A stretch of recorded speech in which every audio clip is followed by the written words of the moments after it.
Minha gente, que o Senhor Jesus abençoe você e a todos nós. Amém. Nessa noite muito especial, onde o podcast Na Real entra na sua casa. Eu estou aqui com meu companheiro, meu filhão, Lucas. E aí, tranquilo? Tamo junto, mais um. Esse programa tem sempre como objetivo principal adorar, glorificar a Jesus pelas muitas e muitas e muitas bênçãos recebidas, e a primeira delas, a maior, a salvação em Verdade. Cristo Jesus, porque não existe nenhuma bênção maior do que esta: ser salvo, lavado, remido, perdoado pelo Senhor Jesus, ter o nome escrito no livro da vida. É o maior acontecimento. Esse é o maior acontecimento de nossas vidas. E está conosco aqui para trazer um brilho especial. Mais um personagem que viveu esse acontecimento. Exatamente. A querida Vanessa, que nós já conhecemos há muitos anos, membro de nossa igreja, pelo menos há 20 aninhos. 20 anos, pelo menos. Pelo menos 20 anos. Dá um alô pra gente aí, Vanessa. Deus abençoe a todos. É com muita alegria que eu tô aqui participando desse podcast, que eu sou de carteirinha, tá? Eu ia falar que você tá aqui, ela tá aqui porque ela entrou em contato. Né? Exatamente. Isso, porque eu sou muito abençoada por cada história de vida que a gente ouve aqui, de transformação, de libertação, de salvação. Então, eu tô aqui crendo que eu posso colaborar também e abençoar a vida. A gente agradece o seu carinho em ter entrado em contato conosco. É sempre bênção poder ter você na mesa, ter irmãos na mesa que têm um testemunho vivo de libertação, de bênção recebidas do Senhor. A Vanessa, como eu já falei, membro de nossa igreja há pelo menos 20 anos, casada, muito bem casada com o Osmar, mãe do Mateus, de 16 anos, do Felipe, de 14 anos. Quem é que diz que a Vanessa já tem 2 molecão, um com 16, outro com 14 anos? Ninguém diz, não é? Essa moça, ela é pedagoga, especialista em neurociência e aprendizagem. Cabeção, né? hein? Irmão, a mesa tá pesada, tá pendendo pro lado de lá. Trabalha no INCA. Olha, que demais. Eu tenho olha, o hospital é sempre um lugar de reverência, mas o INCA, a gente tem um olhar diferenciado para o INCA, né? E também é coordenadora do nosso departamento infantil na Maranata da Tijuca. Essa moça também escreveu 2 livros. O primeiro deles, Educação Cristã na Infância, e o segundo livro, Planejamento e Prática no Ministério Infantil. Você tinha que ter trazido o livro. Podia ter trazido. Que mole que você deu. Tinha até aí na coordenação. Podia ter trazido, buscado, que né? pena. Mas a maioria dos membros, em geral, conhecem. O livro é pela AD Santos Editora. Entendi. A mesma editora que o pastor Assir publicou recentemente, e foi uma bênção. E dá pra comprar na Amazon? Dá pra comprar na Amazon, tem e-book. É mesmo? Tá? Tem e-book. Tem até no Kindle? Tem, dá pra ler no Kindle. Todos eles. O Planejamento e Práticas também tá na meu Deus, na MK. Okay. MK também, pela MK, que tem também tem uma livraria e-book online. O primeiro livro, pelo tema dele, Educação Cristã na Infância, já nos dá uma diretriz do que trata o livro. Mas fala um pouquinho sobre esse livro.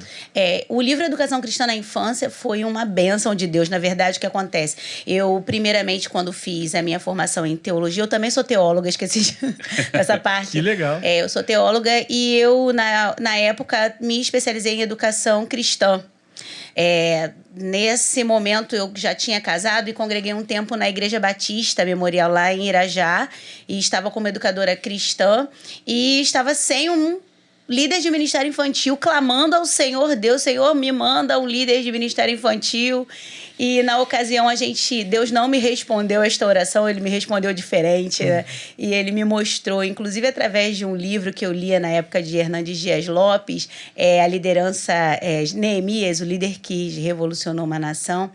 E esse livro falava assim, que necessidades à nossa volta são outdoor de Deus nos mostrando o chamado.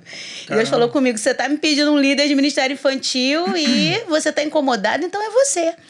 Porque eu me lembro que eu procurei o pastor e falei: pastor, o Senhor está dizendo para mim que eu tenho que segurar isso. E muito ainda inexperiente, eu comecei a buscar e decidi escrever minha monografia de conclusão de curso sobre educação cristã na infância. Que legal. Tá? A gente tinha poucas referências bibliográficas, a gente tinha a PEC como principal referência. Ok.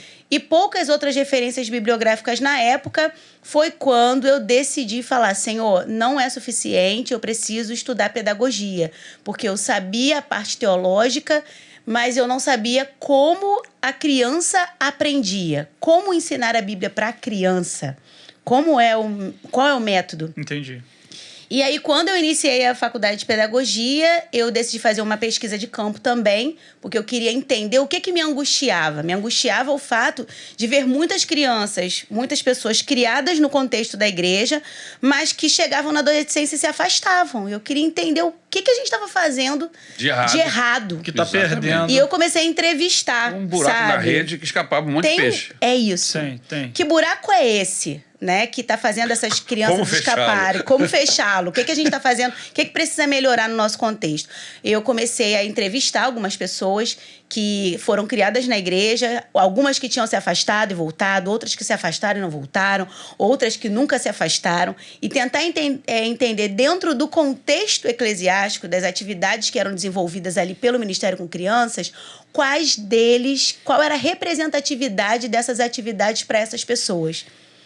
Ou seja, como que elas sentiam, o que elas lembravam, o que tinha marcado mais na atitude do professor, nas atividades que eram desenvolvidas, em como elas eram desenvolvidas. E, a partir disso, eu concluí esse trabalho. E o meu orientador na época, o apóstolo Walter Christ, ele falou para mim assim, por que você não transforma isso num livro? Eu falei, isso é coisa de professor que quer dar aquele estímulo para a aluna, né? Engavetei, deixei para lá. E alguns anos depois, quando eu estive num congresso pela AD Santos, o Congresso Nacional de Educadores Cristãos, aqui na Igreja do Recreio, como um voucher que a gente ganhou até de cortesia aqui na Maranata, em cima da hora, assim, o pastor, olha, tem umas cortesias aqui para um congresso, vocês querem ir? Falei pro meu marido, amor, posso ir?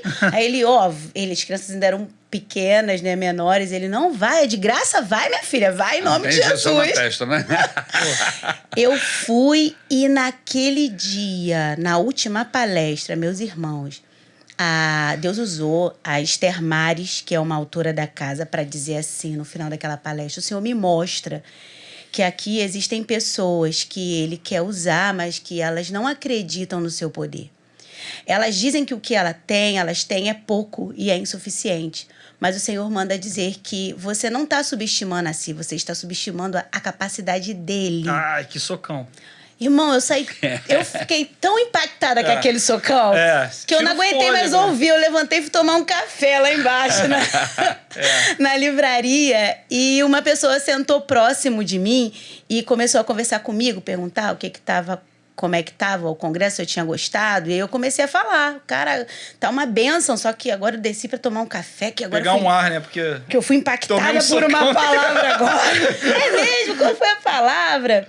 E aí eu conversei com aquela pessoa era Priscila Laranjeiras, uma grande autora, uma mulher incrível, uma bênção de Deus.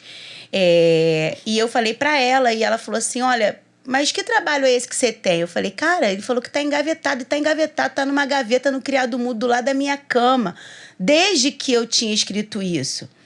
E eu nunca mexi mais naquilo ali. Engavetado. E eu realmente acho que não é suficiente. Bom para ser um livro. E eu não sei o que fazer. Ela falou assim, eu posso ver seu trabalho? Uhum. Ela deixou o cartão dela comigo, ela nada mais era do que editora-chefe daquela editora. Caraca, que Jesuicidência, né? Cara, que legal, hein? Aí ela levou, e aí quando eu cheguei em casa toda feliz, depois veio assim, aquela coisa na minha cabeça, caraca, mas e se ela... Tu nem conhece ela direito, cara. Se ela pegar o teu livro e sumir com ele. Aí sabe o que o Espírito Santo falou comigo? Pelo menos ela vai fazer o uso, né? E você que deixou. Tu tomou uma outra. Vai tomou outra cachação.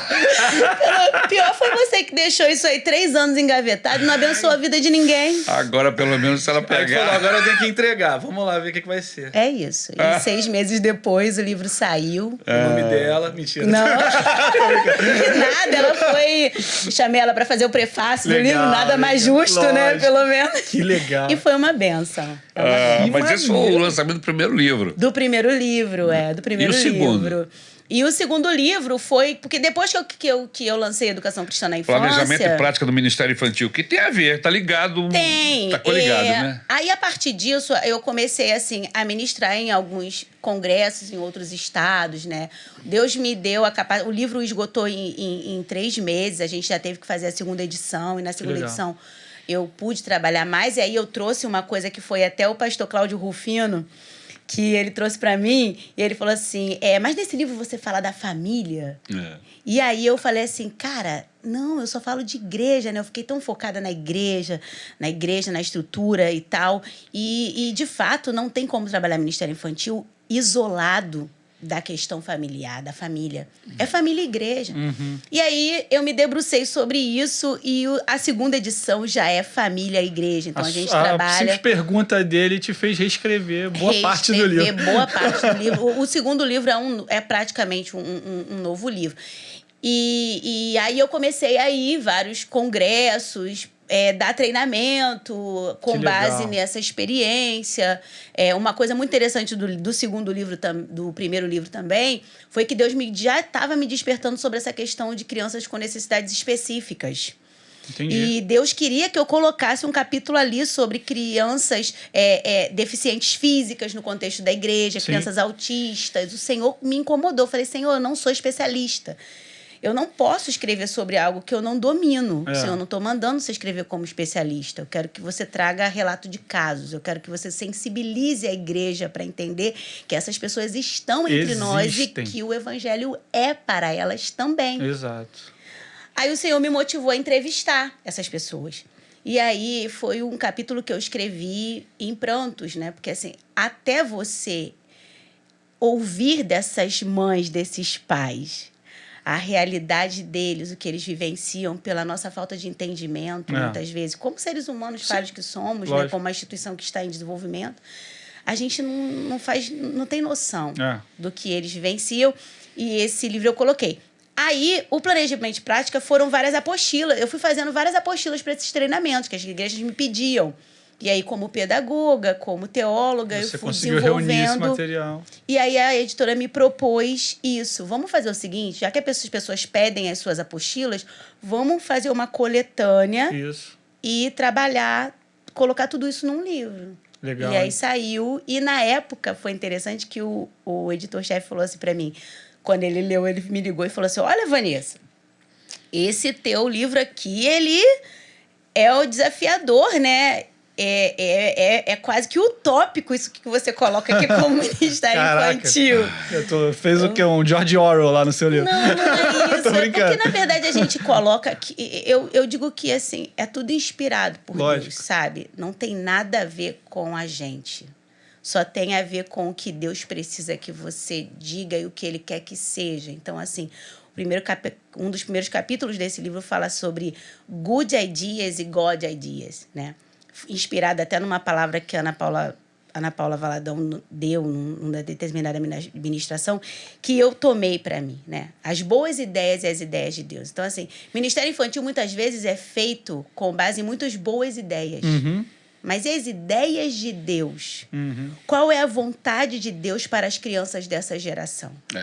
A gente não pode ficar olhando para tudo que está aí, para os modismos, e querer reproduzir modismo. A gente tem que entender o que Deus quer para aquelas crianças. Que legal. Para o nosso contexto. E olha, eu vou lhe dizer uma coisa, não é só para as crianças. É para tudo, né? É para o seu povo. Quais são as ideias de Deus para a igreja hoje? É isso. Entendeu? A gente copia modismo. A gente copia, tá dando certo, vou fazer aqui. Mas espera aí, será que lá é uma ideia de Deus?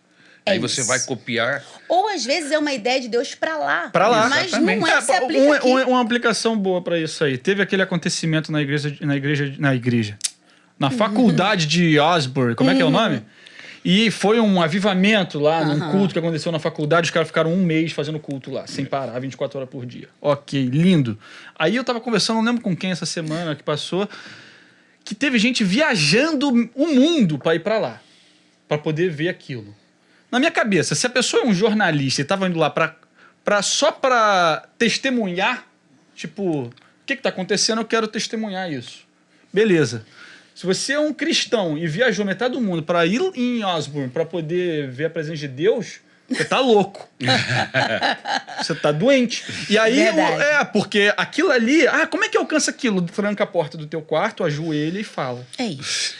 Mas e aí? E se ele não me ouvir? Então faz que nem eles fizeram lá e fica 24 horas. É isso aí. Fica até que ele...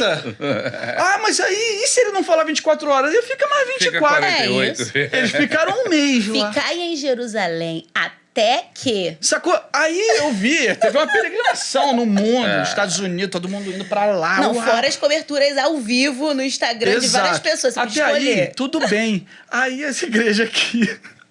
Pô, vamos fazer também. Vamos fazer um cultão que não acaba, entendeu? Entendeu? É você querer repetir um modelo que, de repente... Que aquilo ali tá acontecendo ali. Para aquele momento, para aquele grupo de pessoas e etc, etc. O que a gente, como igreja brasileira, tem que fazer para viver o avivamento de Deus? Vamos mudar o foco aqui. Exato, é só um exemplo que eu dei. Vamos mudar o foco, vamos voltar o foco aqui. Mas é isso, aí o livro reuniu tudo isso e esse livro é justamente isso.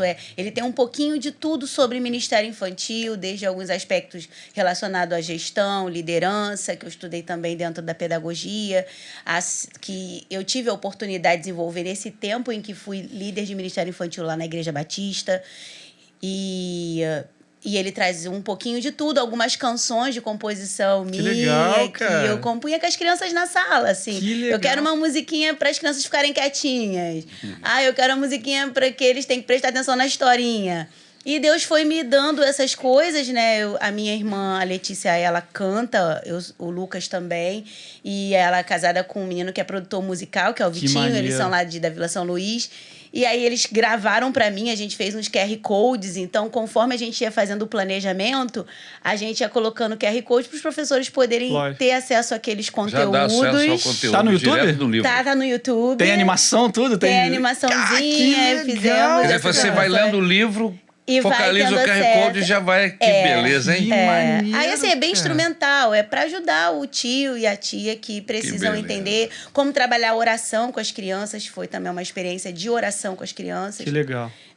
Deus me deu uma canção falando, porque na época lá em Irajá eu queria trabalhar a oração e Deus falou assim, trabalha a partir do Pai Nosso, do modelo que Jesus ensinou. Isso, legal. Porque eu via que as crianças reproduziam um padrão de oração de muita petição, apenas de petição, né? Faltava adoração, faltava pedido de perdão. Sim, o Pai Nosso tem a estrutura completa, né? E a gente fez um trabalho em cima do Pai Nosso, e aí Deus me deu essa canção, e quem gravou, inclusive, foi a Aimee, uma criança lá de Irajá. Que legal. E essa canção também entrou no livro. Então, assim, que legal. Resultado de tempo com Deus mesmo. Olha que legal, você que é professor de ABD, que é coordenador de departamento infantil, olha que material maravilhoso. E você pode estar acessível. Exato. Está acessível através das livrarias digitais e por aí. E você é professor de EBD que está aqui ouvindo, já pega o link desse episódio e lança no grupo do EBD, com os professores todos lá, beleza? Faz esse favor, beleza? Porque só esses 15 minutos que a gente tá aqui já é legal pra caramba. De conteúdo legal. Então, já abriu uma porta. Pô, irado, sensacional. E assim, uma coisa é só pra gente e até fechar essa parte mais assim, não mudar o foco, mas o que acontece? Esse livro também, uma coisa interessante, é que eu percebi nessas minhas andanças de igreja que é muito difícil, as pessoas têm muita dificuldade com planejamento. Então, quando a gente fala de planejamento, para eu que sou pedagoga, é uma coisa muito fácil, mas para o cara que não é professor, e isso também no livro Educação Cristã na Infância eu constatei, a gente levantou qual era a formação dessas pessoas que trabalhavam no Ministério Infantil, a gente viu que muitos não são professores formados, não. Sim. E aí você fala em planejamento, o cara fala, ai, cara, que isso, é coisa de professor lá da escola, planejamento, não sei. E aí Deus me deu uma estratégia para falar sobre o GPS, né? O método GPS, é um método que a gente lança nesse livro. É você saber onde você está, você saber onde você quer chegar Legal. E o que é o planejamento? O é trajeto. o caminho. Legal. Então, assim, Maneiro. eu sei onde eu tô, eu sei onde eu quero chegar. E quando você lança isso no GPS, ele te dá Novo vários... cálculo da rota. Calcula a rota, né? Que vai variar de acordo com o teu dinheiro, com o tempo que você Exato. tem. E assim a gente trabalha em cima disso. Muito ficou bom, genial. legal. Cara, que maneiro. Que Parabéns. maneiro. Foi legal. Repete só o Deus. nome dos 2 livros. Vou repetir. Repete aí. Repete você, querida, que você que escreveu. Isso. Vai lá. Ah, tá. Educação Cristã na Infância e Planejamento e Prática no Ministério Infantil. Legal. Pela mesma editora, os 2? Editora de Santos, as duas. Pô, legal. Muito então bom. já pesquisa aí. Já Vanessa, adquire. eu correndo aqui o seu currículo, você falou que trabalha no INCA, pelo menos 17 anos. É muito tempo, né? Que Cara, legal, eu tenho uma admiração, como eu falei, por todos os médicos e hospitais, e não é para menos. Mas o INCA, quando fala de INCA, a gente, até por causa dos trabalhos evangélicos que são feitos lá dentro, e que eu acho muito legais, os irmãos que voluntariamente vão para lá, enfim. Fala alguma coisa do INCA pra gente, como é que você parou lá no INCA e... Como é que chegou lá, né? O INCA não foi plano meu, como a maioria das coisas que aconteceram na minha vida, né? Algumas foram, mas o INCA realmente não foi um plano meu, foi um plano de Deus. E assim, eu amo trabalhar no INCA, eu me sinto muito privilegiada em trabalhar ali. Quando eu me casei, eu estava na Universidade já Federal fazendo o curso de enfermagem a nível superior. Eu já era técnica em enfermagem. Mas, assim, ao longo dessa caminhada, eu senti um chamado muito forte para o seminário teológico, porque eu sempre gostei muito do ensino da palavra, né? Legal. Eu amava. Eu fui aluna de José Gomes, professor da EBD de Caxias. Eu tirei até foto com ele no Dia dos Pais lá em Xerém. Zé Gomes, Zé cabra Gomes, bom. gente, cabra bom. Então, assim, tem professores assim, que eu não me esqueço ali da EBD. Então, assim, o meu sonho era ser professora da EBD. O meu sonho era ser professora no seminário teológico um dia. Então, eu tinha esse sonho ministerial, né, também. Mas eu estava ali na universidade. Mas chegou um momento que, apesar da universidade me fazer muito feliz, ardia no meu coração o desejo de fazer teologia. E o que aconteceu comigo foi que eu falei para Deus assim, chegou num momento que eu falei para o Senhor, Senhor, o que o Senhor quer de mim, né, de fato? Porque eu tô aqui, eu tô feliz, eu batalhei pra caraca no vestibular para entrar nessa universidade. E não é fácil a gente tomar essa decisão assim, né? E eu recebi de Deus uma visão como uma flor, né? Que falava para mim assim, olha, essa flor representa a minha vontade. Existem essas pétalas aqui que são bacanas, você está aqui nessas pétalas, né? Você está fazendo a minha vontade. Eu estou feliz com o que você está fazendo. Mas eu quero te dizer que existe o centro da minha vontade. O centro da minha vontade é um lugar feito para você ocupar, né? Todas as características, eu falo muito isso quando eu ministro a alguns pais e crianças, que todas as nossas características biológicas, físicas, intelectuais, elas não são um acaso. A nossa combinação cromossômica que dá origem a ao fenótipo, a manifestação de tudo isso, plano de Deus. Cada letrinha combinada faz parte de um plano essencial de Deus. Também creio nisso. Para um propósito específico nessa geração. É tão acidental que é impossível ser acidente. É impossível ser acidente. É impossível. E Deus falou para mim assim, existe o centro da minha vontade para você. E é para esse centro que eu tô te chamando agora. E aí eu teria que parar com a universidade, né? Com a universidade e falar isso para minha família. Caraca, eu vou abandonar a universidade, vou começar o seminário teológico. O meu marido, eu já era casada. Tu quer ler a Bíblia aí, pô, tá aí. Né? As pessoas às vezes pensam Mas isso. eu falei pro Senhor assim, Senhor, e o meu coração desapegou totalmente, assim, dali naquele momento. E Deus falou, e eu falei para ele, Senhor, mas eu não quero, eu preciso de ter um emprego, sabe? Um lugar para eu me sustentar, para eu fazer isso de uma forma segura. E foi quando abriu o concurso do INCA, junto com dos hospitais federais na época, e eu não pensava em fazer pro INCA, porque eu já tinha trabalhado na cardiologia, eu falei, vou fazer pro cardiologia de Laranjeiras, vou fazer... INCA não, eu tinha tido até uma paciente que eu tinha cuidado no Procardíaco, trabalhei lá também, e ela era de câncer, eu falei assim, cara, eu me apeguei tanto àquela paciente, falei, não quero trabalhar com câncer jamais. É difícil, né? Mas, pastor, acabou. Eu perdi a inscrição da outro concurso, só sobrou o INCA. E vou te dizer, na época eu não tinha nem dinheiro para fazer aquela inscrição. Minha sogra pagou a minha inscrição, ela fez a inscrição comigo. E eu não tinha livro para estudar, era uma literatura muito específica. Nos últimos dias do meu plantão, uma supervisora levou o livro, que trabalhava lá, levou o livro para dar para uma pessoa que faltou naquele dia e ela me deu. Caraca! E assim... Caramba! E todo mundo dizia assim, não vai passar nesse concurso, esse concurso é só para quem já tá lá, só entra peixe, não sei o que. Eu falei, é o que eu tenho, gente, vou me agarrar, vou fazer o que eu posso. E eu passei naquele concurso. Caramba! Eu me lembro que eu tive até pesadelo na noite anterior de assumir, porque eu pensava assim, como é que deve ser aquele hospital, né? Aquele estigma.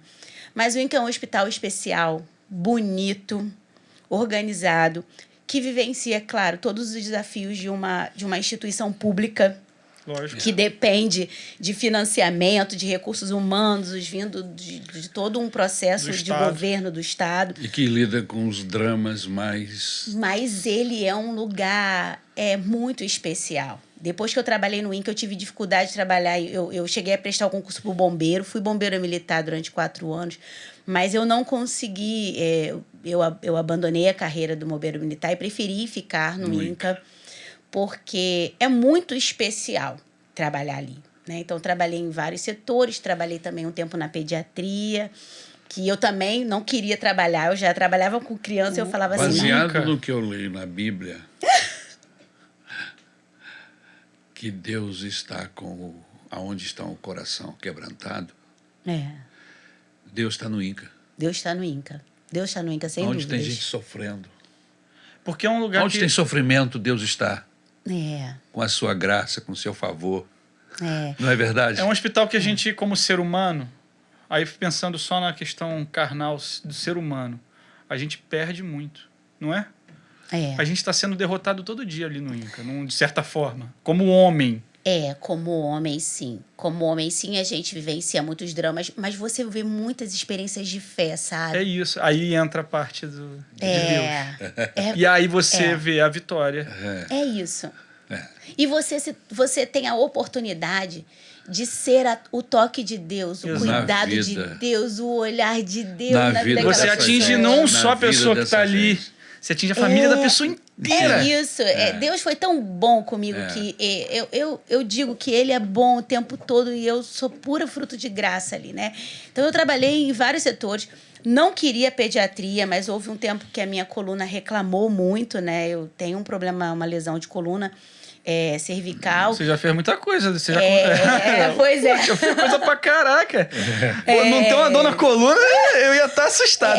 Mas essa lesão na época ficou muito grave. E aí, trabalhar com a movimentação do paciente no leito muito debilitado, eu fiquei restrita nisso. Fui pra pediatria, me propuseram a pediatria. Eu falei, cara, não dá. Eu trabalho com criança, mas com criança sadia. Criança com câncer, não vou dar conta. Jesus, é difícil. É pior ainda. Mas não é pior ainda. Pior no sentido... no sentido humano. Isso, no mais sentido uma vez. Humano. No sentido humano. Mas você vai lidar com anjinhos. Com anjinhos que você diz, meu Deus. Aí é que você se surpreende com a graça de Deus. Porque aí você vê Deus purinho na vida daquelas crianças, na resiliência delas.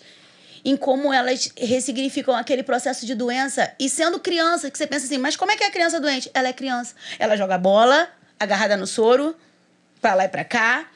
Ela chora quando sente dor e ela é muito sincera sobre o teu cuidado. Ela então, ri do desenho quando assiste. Ela vê um desenho e ela tem muita fé.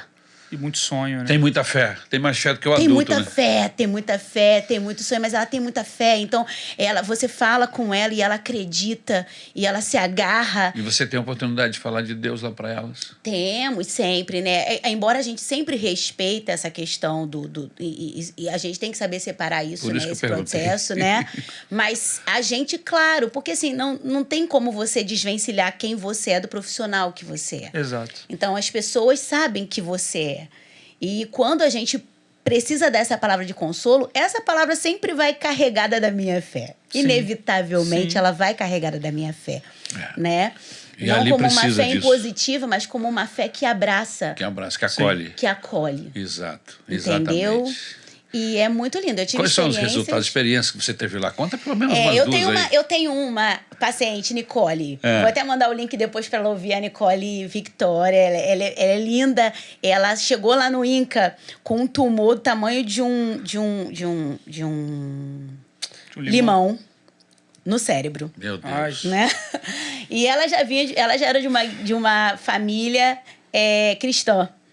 Família muito crente, e ela estava com a visão comprometida já. Ela acabou indo pro Hospital do Cérebro fazer a cirurgia, mas ela voltou... Ah, não, minto. Ela fez quimioterapia primeiro com a gente. Ok. E eu me lembro que quando eu chegava lá, ela chegava lá, Deus me deu uma direção. Eu sabia que ela era evangélica, a mãe sempre pedia pra gente orar, mas Deus falou assim pra mim, eu quero que todas as vezes que você vira a Nicole passando aqui pelo ambulatório, que você ministre a cura sobre a vida dela. Caramba. E eu falava, Nicole, Papai do Céu pediu pra eu orar por você. Ah, tia Vanessa, ora. E aí a gente impunha... Quantos anos ela tinha? Nessa época, a Nicole tinha uns 11, 12 anos. Aí a gente orava e eu orava para que aquela quimioterapia fosse eficaz. Nicole fez o processo de quimioterapia, a gente sempre fazia isso. E a quimioterapia reduziu muitíssimo o tumor. Ela tirou o tumor... Ela ainda ficou com um pouquinho de comprometimento na visão, né? Porque já tinha, né, comprometido o nervo óptico. Mas a Nicole ficou boa. Uau. Mas aí teve um dia que, do nada, ninguém sabe nem dizer como foi, Nicole teve uma complicação clínica e foi parar no CTI. E aí a mãe ficou muito, né? A gente ficou super abalado, que a gente, ela passou do pior, agora ela vai parar no CTI, porque às vezes mexeu no cérebro.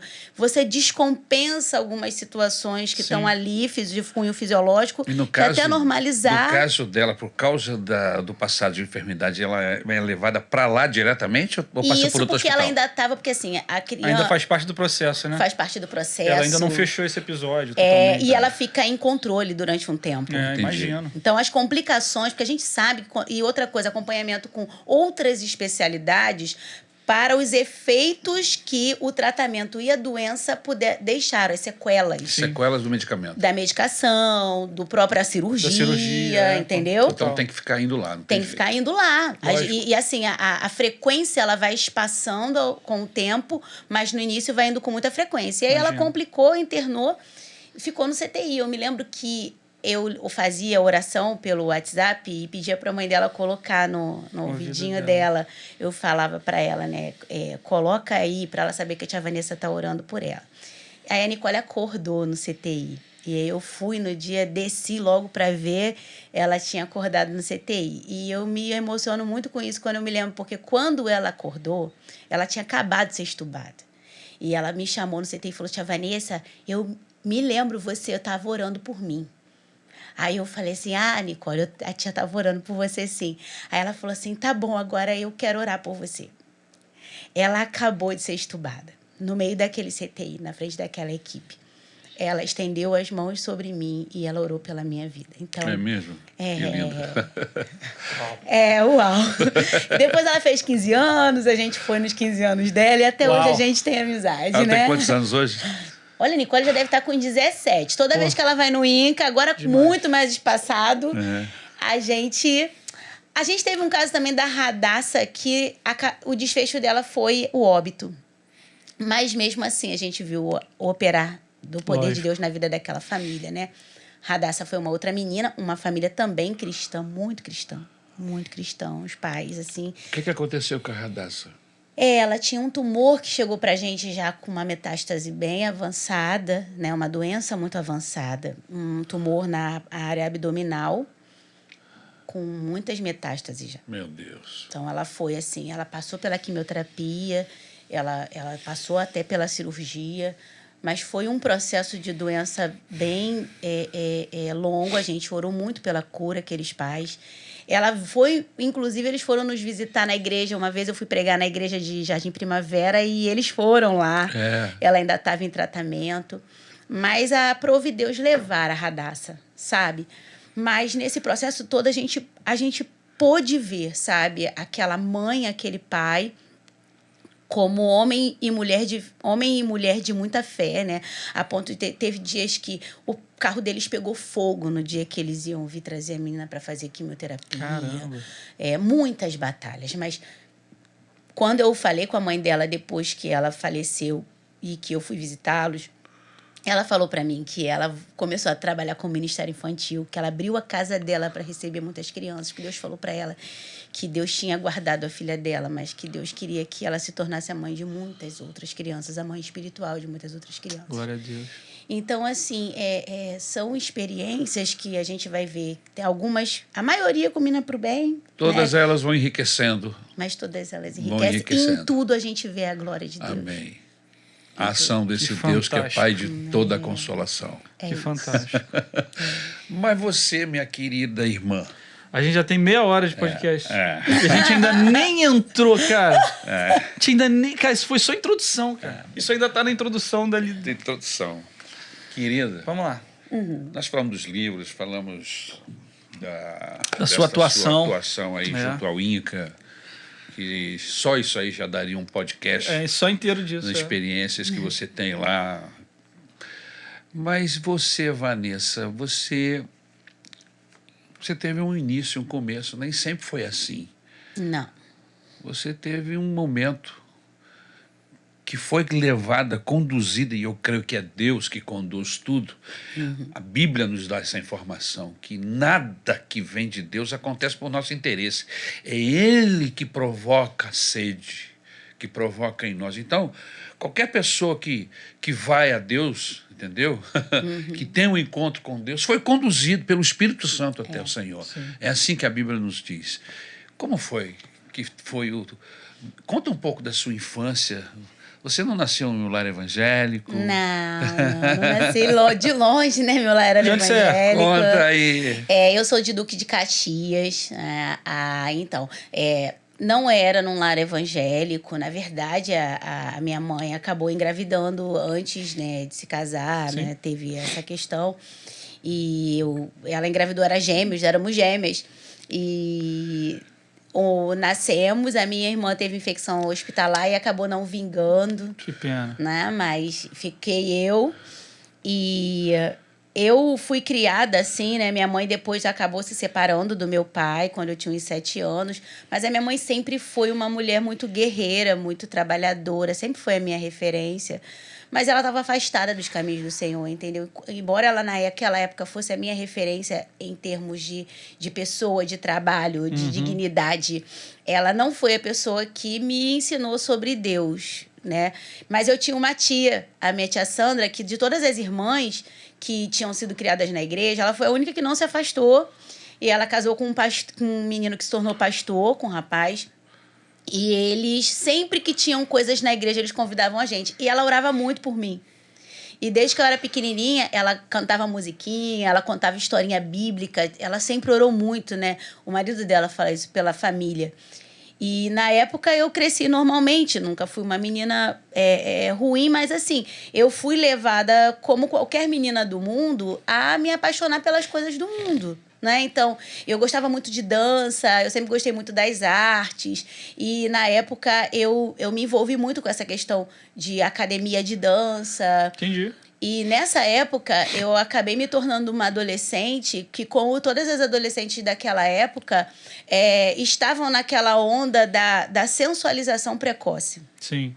Então, eu usava roupas muito curtas. Mas isso foi provocado também por É um movimento social. Um movimento social. Que acaba... De programas televisivos. De tudo. Que envolve... Na época, o El Chan era o grupo do momento, né? Então, assim, a gente via televisão e os programas gravavam, né? eu cansei de ver criancinhas na televisão dançando igual. O programa de domingo da família brasileira, se você for dar um play dele nos anos 90, mano, é pra assustar, meu irmão. Até o Matos até deu uma ajeitada na cadeira ali. Mano, o Domingo Legal do falecido Gugu, aquele programa era uma loucura, mano. Era sei lá, como é que é o nome? Só pra contrariar cantando e um concurso da camiseta molhada rolando atrás. É verdade. Era desse jeito. Era isso não aí. Pesquisa. Você vai achar. É verdade. Era e isso aí, todas as emissoras existiam. No domingo, 3 da tarde. Né? 3 da tarde. Era sensualidade pura. Pura, né? E hoje a gente vê um pouco disso, mas assim, aquilo já existia. E eu fui criada ali. Era muito natural você crescer naquelas naquela situação. E eu participei de um grupo de academia. E assim, a gente não era... fazia assim, pra gente não estava fazendo nada demais, né? Nossos pais estavam autorizando, mas a gente usava roupas muito curtas. E eu me lembro que quando eu me mudei voltei lá pro Jacatirão, eu estava morando a 25 de agosto na época, né? E eu frequentava ali a academia e estava nesse ápice. Saía com grupos de dança cheguei a participar até daqueles processos seletivos para academia do Faustão, porque eu já era dançarina há muito tempo. E estava inserida nesse contexto, muito inserida. E quando eu me mudei ali, eu me lembro de uma coisa que Deus me deixou lembrar depois, porque depois ele me fez esquecer, graças a Deus, porque eu tinha muita vergonha disso. Mas hoje eu trago isso porque eu sei que é importante a gente relatar o efeito da transformação do que Deus fez. Eu me lembro que eu dançava essas músicas ali de boa, que sempre se colocava muita música na minha casa nos domingos. E assim, ficava meninos olhando, assim, aquelas coisas, sabe?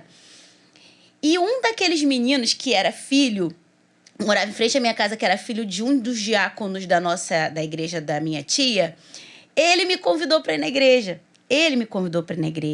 Né? O Fábio.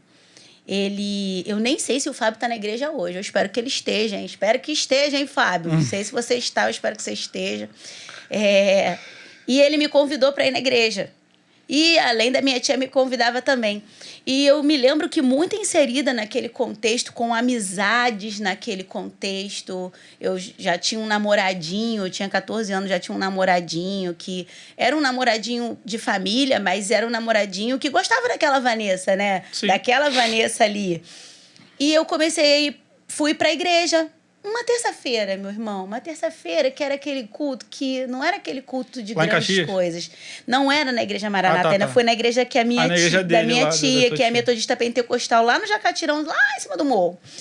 E eu me lembro que quem estava pregando naquele dia era o diácono José Luiz, um daqueles pregadorzinhos, sabe? Que pregava a palavra de uma forma muito simples. Tinham 10 pessoas naquele culto.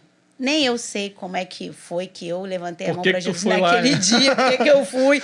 Não tinha nada de especial acontecendo, não era um culto elaborado, não tinha um problema acontecendo na minha vida instaurado. Eu só sei de uma coisa, que ele me pregou na sua simplicidade de palavra. Ele cantava aquela música, eu amo essa música, a música que eu amo, que eu me lembro do irmão Zé Luiz, que é o Rosto de Cristo, né? Sempre que eu leio a história de Cristo. É lindo. É lindo, ele cantava essa canção sempre. Legal. E aí, a gente deu as mãos, assim, 10 pessoinhas, e ele fez o apelo. Tem alguém aqui que quer aceitar Jesus? E eu levantei minha mão. Ele viu que tinha alguém ali que ele não conhecia, né? Vai que... Eu acho até que ele já me conhecia por saber que a gente sempre... Assim, família de crente sempre vai nas festividades, né? Tem festividade, crente convida a família para ir. Então, a gente estava acostumado a ir na igreja toda vez que tinha festividade. Que tinha um evento. Que tinha um evento especial. Mas aquele dia era só um cultinho de 2 vezes no oração, ano. com 10 pessoinhas. 10 pessoas. Só tava os crentes de verdade ali. Porque só os vai os crentes mesmo. crentes. Terça-feira de oração. Esses cultos assim é só os crentes mesmo. E eu levantei a minha mão para Jesus. Meu irmão, a partir daquele dia... O Espírito Santo, ele de fato, ele passou a tomar conta da minha vida, que eu nem consigo nem te dizer assim, racionalmente, como foi que a minha vida mudou totalmente. Mudou totalmente, sabe? Então, assim, eu não conseguia mais vestir aquelas roupas. As roupas eram muito indecentes? Eram shortinhos curtos, barriga de fora. No contexto de dança... Pensa a sensualidade, como as meninas se vestem hoje em dia. Era assim, short curto, barriga de fora, era isso. Top, shortinho. Bustier, sutiã, né? Que aquilo é que as meninas colam, bustier. Bustier é o nome mais bonitinho, e francês. Eu como fazia academia, eu tinha, assim, né, uma estrutura corporal definida, direitinha, então eu me expunha, sabe? E... eu não consegui mais fazer. Nunca mais consegui. Nunca mais. Eu lembro que eu ia pro guarda-roupa da minha mãe brigava comigo, porque eu queria ir pra igreja, eu não tinha roupa. Não tinha Literalmente. Não tinha como comprar do dia pra noite, roupa de novo. Acontece isso também, acho que na casa das pessoas que estão vendo a gente, da pessoa abrir o guarda-roupa e falar, eu não tenho roupa, mas com você era de verdade. Era né? de verdade. Era de verdade. Não tem Era roupa de pra ir pro verdade. culto. E eu... Esse constrangimento foi causado pelo Espírito Santo. Pelo Espírito Precisou Santo. ninguém falar nada com você. Não, ninguém. É incrível, né? É incrível. Será que o Espírito Santo não continua fazendo isso, falando? Ou as pessoas não dão ouvido? Ou não percebem?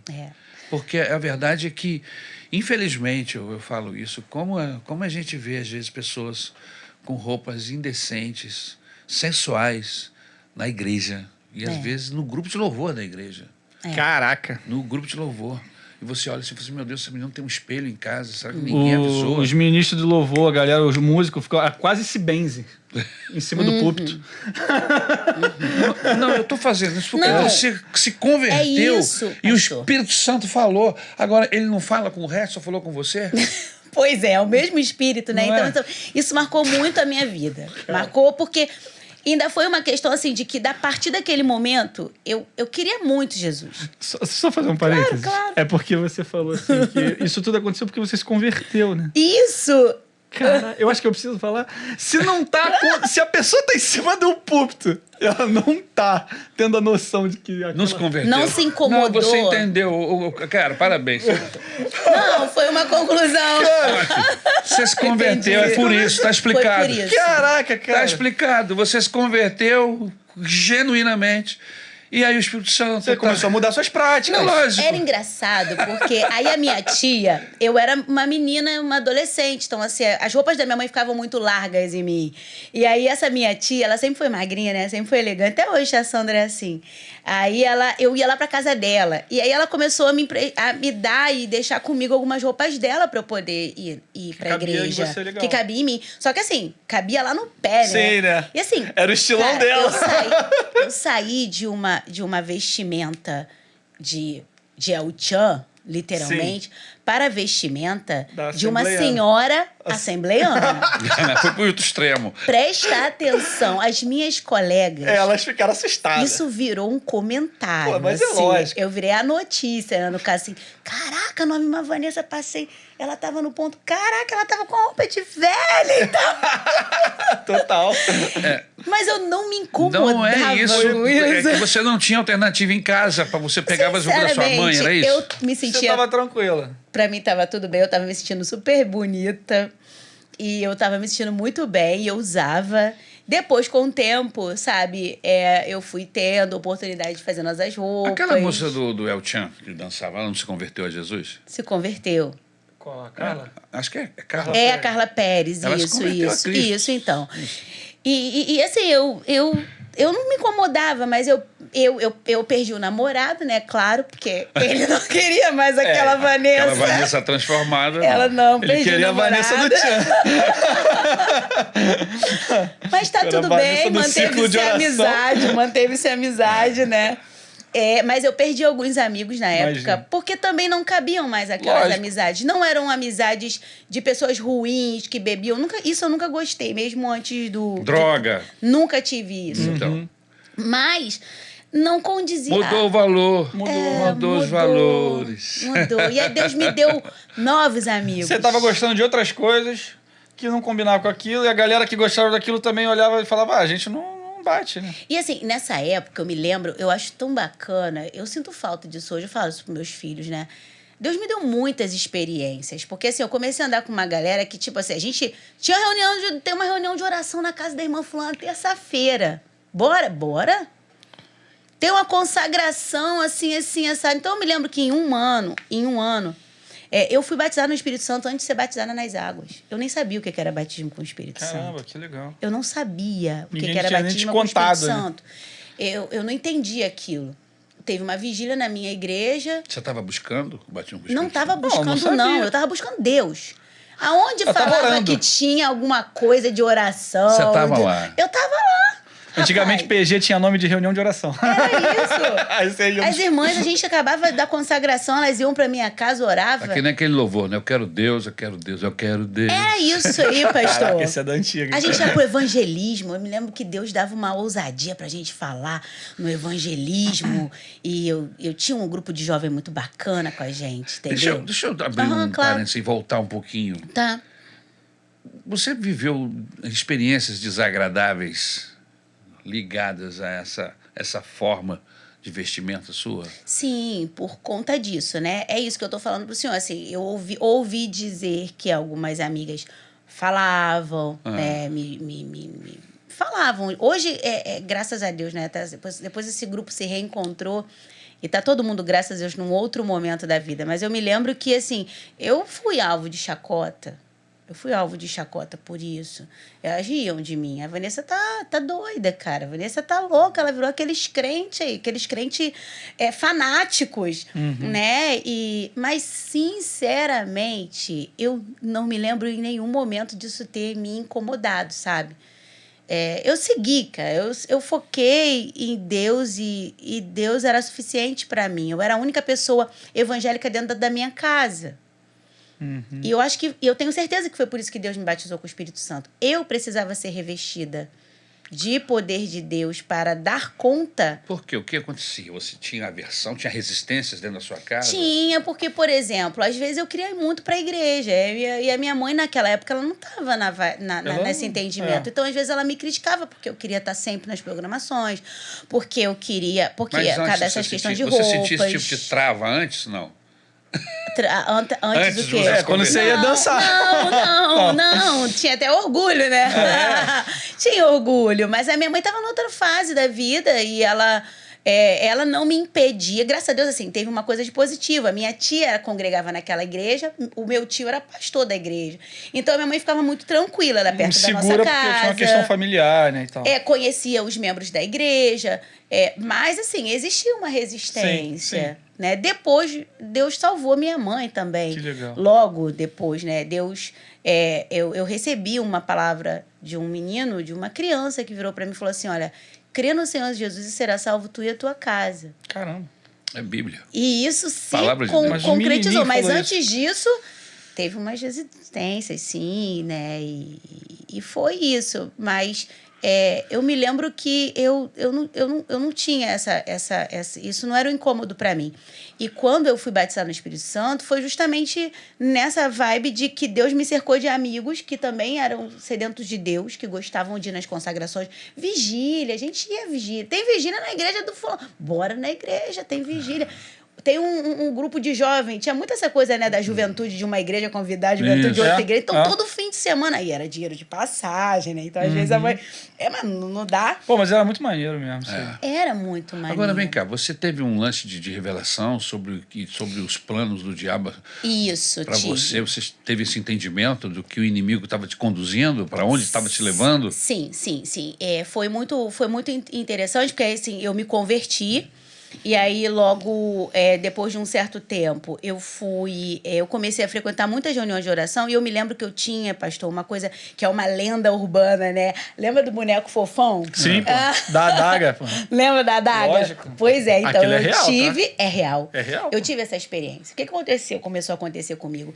Eu estava muito inserida dentro da oração, tinha esses bonecos lá no meu quarto. Um belo dia, eu acordei sufocada. E eu sonhei com ele me enforcando. O fofão. O fofão era um sonho, que é um tá? demônio. Aquele boneco é um demônio. Certeza absoluta. A cara dele é do capeta. Eu sonhei. Como é que a gente gosta de uma Cara, que bagulho assustador, cara. Que criança... Como é que pode alguém gostar daquele boneco, cara? E eu era louca por aquilo. Todo mundo se amarrava minha mãe parcelou em vários não era barato. Né? Não era barato, não, pra comprar aquele boneco. Eu tinha o do grandão. Né? Ele ficava lá na minha estante. Até então nunca tinha acontecido nada. Quando a galera começou a falar que o boneco... Pô, esse boneco é diferente. E você já percebeu que a roupa do boneco fofão... É a roupa do Chuck, igualzinha né? a roupa do Chuck. É aquele macacãozinho com a blusinha. E a blusa listrada. É igual o boneco do Chuck. E os dois são ruivos. Cara, o boneco assassino do filme americano é o Fofão brasileiro, pô. E aí? E ele tem uma adaga dentro da estrutura dele. É mesmo? Não, tem, porque o que aconteceu? Depois que eu tive esse sonho, que eu me incomodei... termina o sonho. Eu fui, no dia seguinte, acordei de madrugada sentindo falta de ar. Com as mãos do boneco na sua garganta. E eu me lembro que eu acordei e eu olhei, ele tava lá na coisa, eu te falei olhando, assim, cara, me olhando, com aquelas claro, bochechas demoníacas.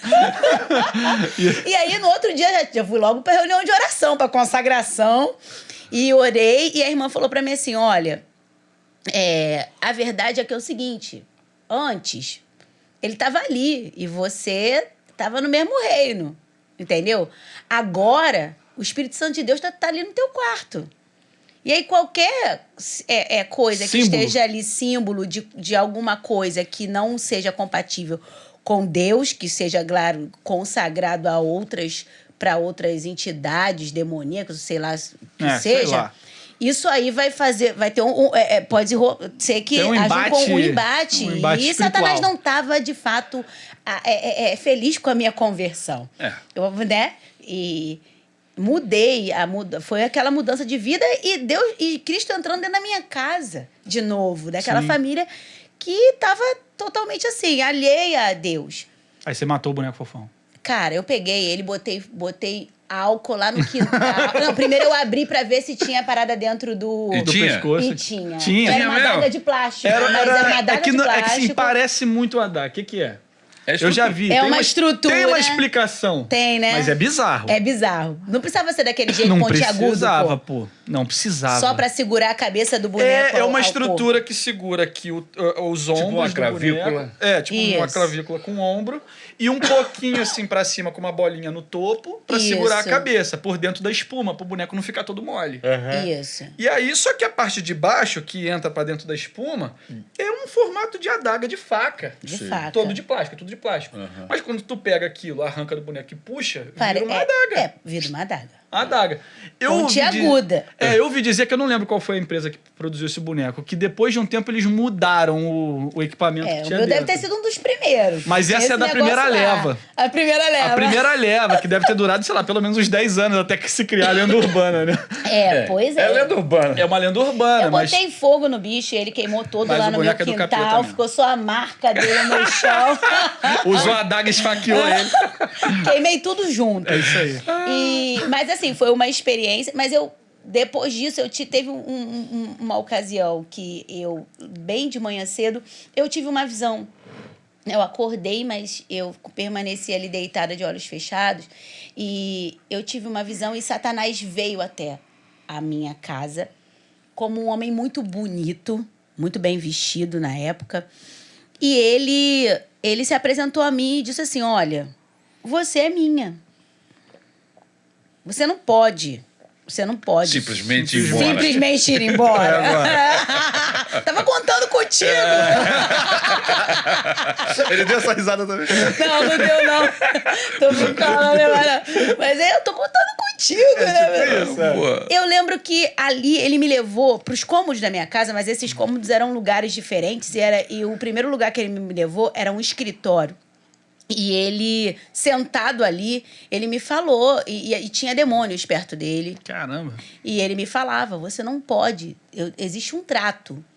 Eu não sei porquê, mas ele disse que havia um trato sobre a minha vida, que eu era dele. Eu tinha sido consagrada para ele. E eu não sei por que ele fez isso, mas ele falou que eu não podia ir simplesmente embora, que ele tinha muito a me oferecer. E aí, nesse momento, ele colocou os pés em cima da mesa, assim, sabe como um executivo que apoia seus pés em cima da mesa? Entendi. Só que os pés deles eram 2 garras, assim. Caraca, aí revelou, né? Isso. Um pouquinho. Um pouquinho.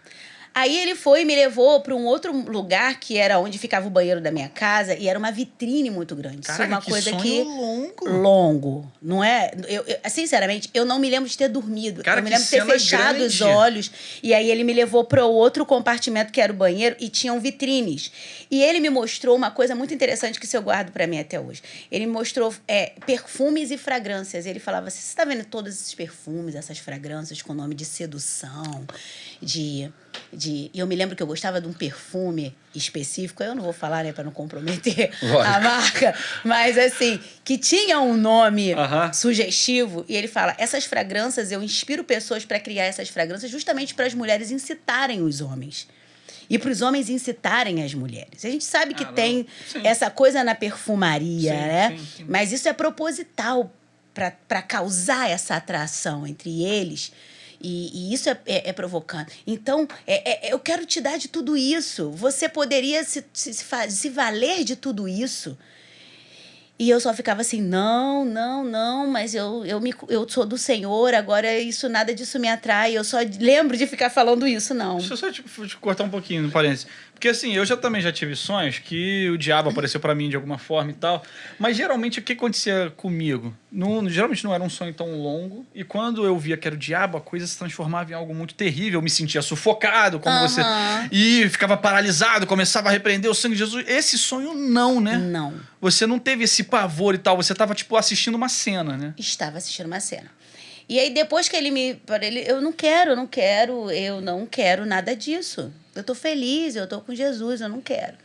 Aí ele me leva pro meu quarto, onde era o meu quarto, e lá era como se fosse uma sala de cinema. E nessa sala estavam passando como se fossem cenas de um filme, de pornografia. Caramba.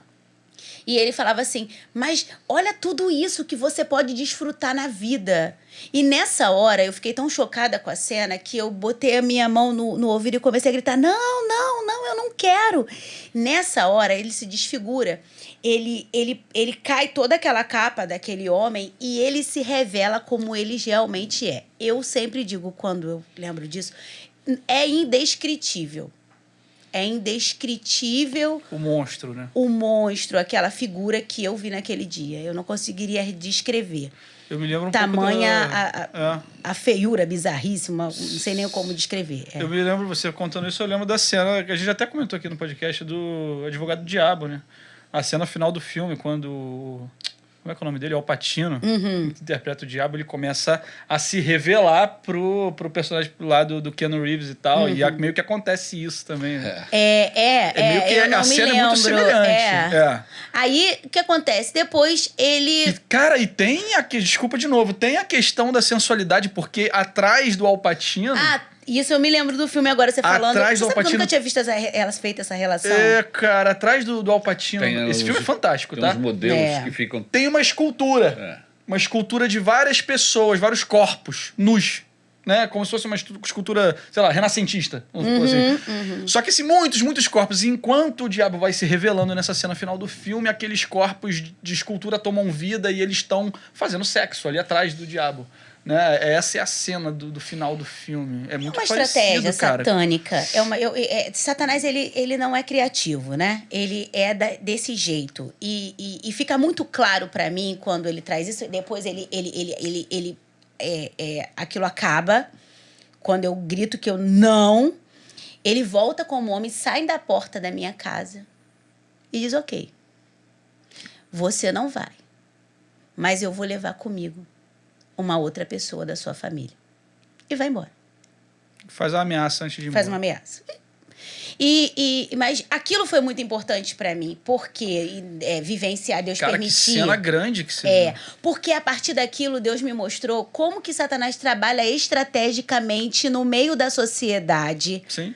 Para perverter as relações, inclusive as meninas, os meninos nas suas relações, e como ele trabalha a impureza no meio do nosso desenvolvimento. Eu hoje olho para esses ícones artísticos e como eles se colocam e como eles influenciam e como isso tem feito com que as crianças se tornem adultizadas, sensualizadas, expostas a esses conteúdos sexuais tão cedo. E isso a gente sabe, e estudos comprovam que isso até atrapalha a questão do desenvolvimento cognitivo. Exato.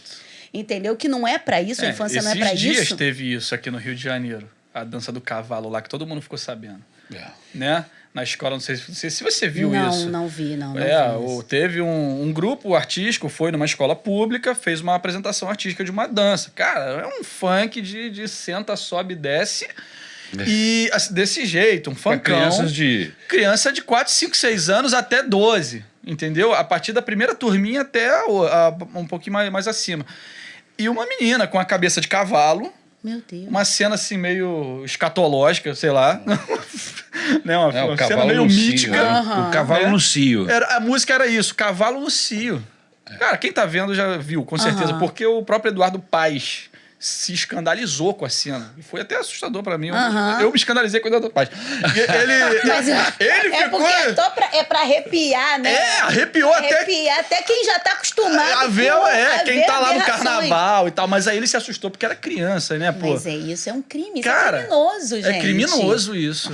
Isso é criminoso. E eu não consigo, e eu acho que as autoridades têm que se posicionar sim acerca disso, mas eu acho que mais do que tudo, eles têm que ter um despertar dos pais, da sociedade sobre isso, porque isso tem se tornado, isso tem se normalizado. É de contínuo, não para. A sensualidade não para. A sensualização das crianças, quanto antes. Isso queima etapas da infância que são essenciais para o desenvolvimento humano. Então, isso é uma estratégia satânica que não está de hoje, está de muito tempo atrás e que ele só está potencializando.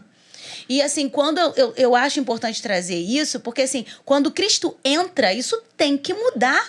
Só que, será que tem mudado?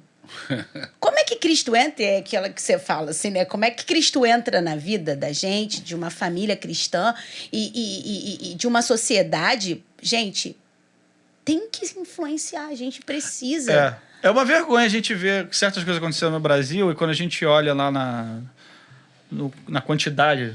porcentagem de evangélicos que tem no Brasil. Eu sinto vergonha. Porque a quantidade de evangélicos que tem no Brasil hoje é maior do que católico. Cristão no Brasil, acho que chega a beira 80%. É absurdo. Assim, um número absurdo. Envolvendo todo mundo, sim. Envolvendo todo mundo, chegam aos 80%. Evangélicos, católicos e algumas religiões espíritas que também acreditam em Jesus. E que estão nesse bolo. Dá quase 90%. Cara, é muita gente. E o nosso país é muito zoado, cara. Não, o Brasil é uma piada, cara. Quando a gente pensa que, tipo, não era pra ser assim. Não era pra ser assim. Não era pra ser tão zoado. E aí, quando você traz essa questão desse sonho, né? Então, isso me fez compreender. E o batismo no Espírito Santo foi algo muito interessante, porque ele veio, e eu tenho certeza que foi Deus realmente me dando condições de enfrentar aqueles ataques do inimigo. Porque, assim, Satanás... Ele estava furioso por ter, assim... me perdido. Sim. Eu precisava de um revestimento do Senhor, muito obrigada, do Senhor para resistir, porque, de verdade, aquilo que eu fazia antes era normal para minha família. Sim. Eu não estava fazendo nada de errado. É cultural, cara. Tá na cultura do brasileiro. Era cultural. E era eu sozinha ali dentro daquela casa para lidar com tudo isso. Até que a minha mãe fosse alcançada por Jesus. Sim. E o batismo do Espírito Santo da minha vida foi maravilhoso, porque assim, a gente estava indo para uma vigília, o pastor falou assim, vamos fazer grupos para orar um pelos outros.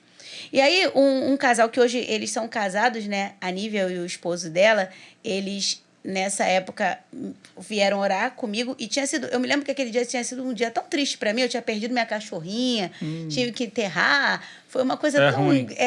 Tinha sido meio traumático para mim como adolescente, tinha sido um dia difícil. E aí, quando eles oraram por mim, eu não pedi oração por isso. Mas eles oraram por isso. Batiza, Senhor, batiza ela com o Espírito Santo, batiza ela com... Eles só oraram isso. Do nada, eu fui tomada em línguas. E detalhe, eu não conseguia mais falar de outra forma. E aí eu comecei a chorar, porque eu fiquei apavorada. O que é isso que está acontecendo? E eu não conseguia falar. A minha boca abria e eu só falava em línguas. E eu comecei a chorar e o pastor, que era meu tio, né, pegou, me abraçou. E aí eu fui me acalmando, né, aquele ímpeto de Deus, aquela presença de Deus. E aí depois ele foi e me explicou tudo, o que era aquilo que eu estava vivendo, que eu não sabia direito o que era. Aí eu não tinha dado nem tempo de te explicar antes, né? As coisas foram muito rápidas. E foi muito interessante. Tudo que Deus permite acontecer na nossa vida é interessante, porque depois, quando eu fui para o seminário teológico, eu me lembro, eu fui para um seminário batista, assim, de confissão tradicional. Eu me lembro que um dos meus professores disseram, um homem de Deus, ele é um homem de Deus. Mas ele virou para mim e falou assim, batismo no Espírito Santo, dom de línguas? Você me desculpe. Se você fala língua, você deve estar endemoniado. Não dá. Falei, professor, com todo o respeito que lhe tenho, o senhor é um homem de Deus, eu não tenho dúvida disso, mas o senhor fica com a sua teologia, que eu fico com a minha experiência. Né? Porque eu tenho certeza que não era algo do inferno, era algo do céu. E é isso que eu vivo até hoje, e foi isso que me fortaleceu para estar aqui. Me trouxe até aqui, né? E a questão do namoro, querida? O namoro foi outro desafio. Foi outro desafio. Eu acho interessante que a gente tem que saber separar muito bem essa coisa do namoro cristão do namoro com crente, tá? Não é a mesma coisa. Tem diferença? Tem diferença. Entendi. Tem diferença porque, assim, aquele namorado eu perdi, né? Ok. Ok. Que foi? Já. Mas eu gostei muito, sabe? Me apaixonei, gostei profundamente de um rapaz que ele era uma graça, ele orava, ele pregava. E mesmo? eu já me via casada com aquele rapaz. Era tão engraçado que eu já me via casada com aquele rapaz. Tomara que não esteja vendo aqui. Não. Pois eu me via casada com aquele rapaz. Ele sabia, todo mundo sabia disso na época. É uma prática normal entre as meninas. Entre as meninas, esse idealismo. Você vai conversar com elas, elas falam exatamente isso, entendeu? Elas conhecem uma pessoa... Se apaixonam. E veem a possibilidade e elas começam a sonhar em cima daquilo. Escrever nome de filho. Já põe até sobrenome. É coisa de menina. Enfim, coisa de menina nova. Entendi. Mas o que aconteceu com esse rapaz? Esse rapaz acabou se afastando da igreja. Então, assim, ele a princípio era um namorado bacana. Mas depois ele começou a querer criar condutas que não condiziam. Você já chegou a namorá-lo? Então, a gente namorou um tempo. E aí, o que acontecia? Ele ficou meio que brincando comigo, né? Ele desmanchava e voltava, desmanchava, namorava outra, voltava. E eu gostava e eu orava. Rapaz, eu fazia jejum, cara, aquele menino. Fazia jejum, jejuava no Senhor. Só que teve uma vez, um dia, assim, ele começou a querer ter práticas, né? Avançar o sinal, como a gente dizia. Sim. Eu não permitia aquilo. Eu lembro que ele virava pra mim e falava assim, você é um bombeiro mesmo, apaga fogo. Profetizou, porque eu virei bombeiro depois. Falou, além de pregador, agora é profeta, né, meu filho? Era profeta, né? Eu me lembro disso. Aí ele falou, você é uma bombeira aqui. Não, vamos parar aqui. Mas Depois que miserável de pregador é esse que quer abraçar a menina e quer levá-la para outro patamar de relacionamento que não é. E eu não aceitava, não deixava. E eu falava para ele, meu querido, primeiro você tem que casar comigo. Para você ter isso. Engraçado. E o que eu tava te dizendo? Por que eu tô falando isso, pastor? Porque assim, ninguém me cobrava isso. Era coisa entre mim e o Espírito Santo de Deus. Era algo... Era fruto da conversão. É isso, só. Sabe como é que as coisas de Deus... Cara, isso é muito... Minha mãe Deus não me leva pra cobrava, pureza. Ninguém me vigiava. O inimigo te leva para impureza, É isso. para exposição, avacalhação. Você está entendendo? Enquanto que Deus te poupa, te guarda, te protege. Entendeu? Esse Fala, rapaz você é depois precioso. Se separou de mim e acabou engravidando a outra namorada que ele teve. Podia ser você. Né? Poderia ter sido eu. Mas Deus é que fez aquilo. Eu não posso dizer que foi mérito meu.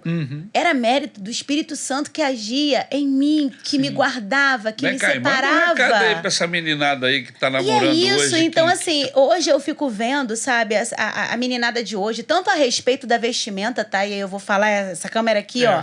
Então, meninas...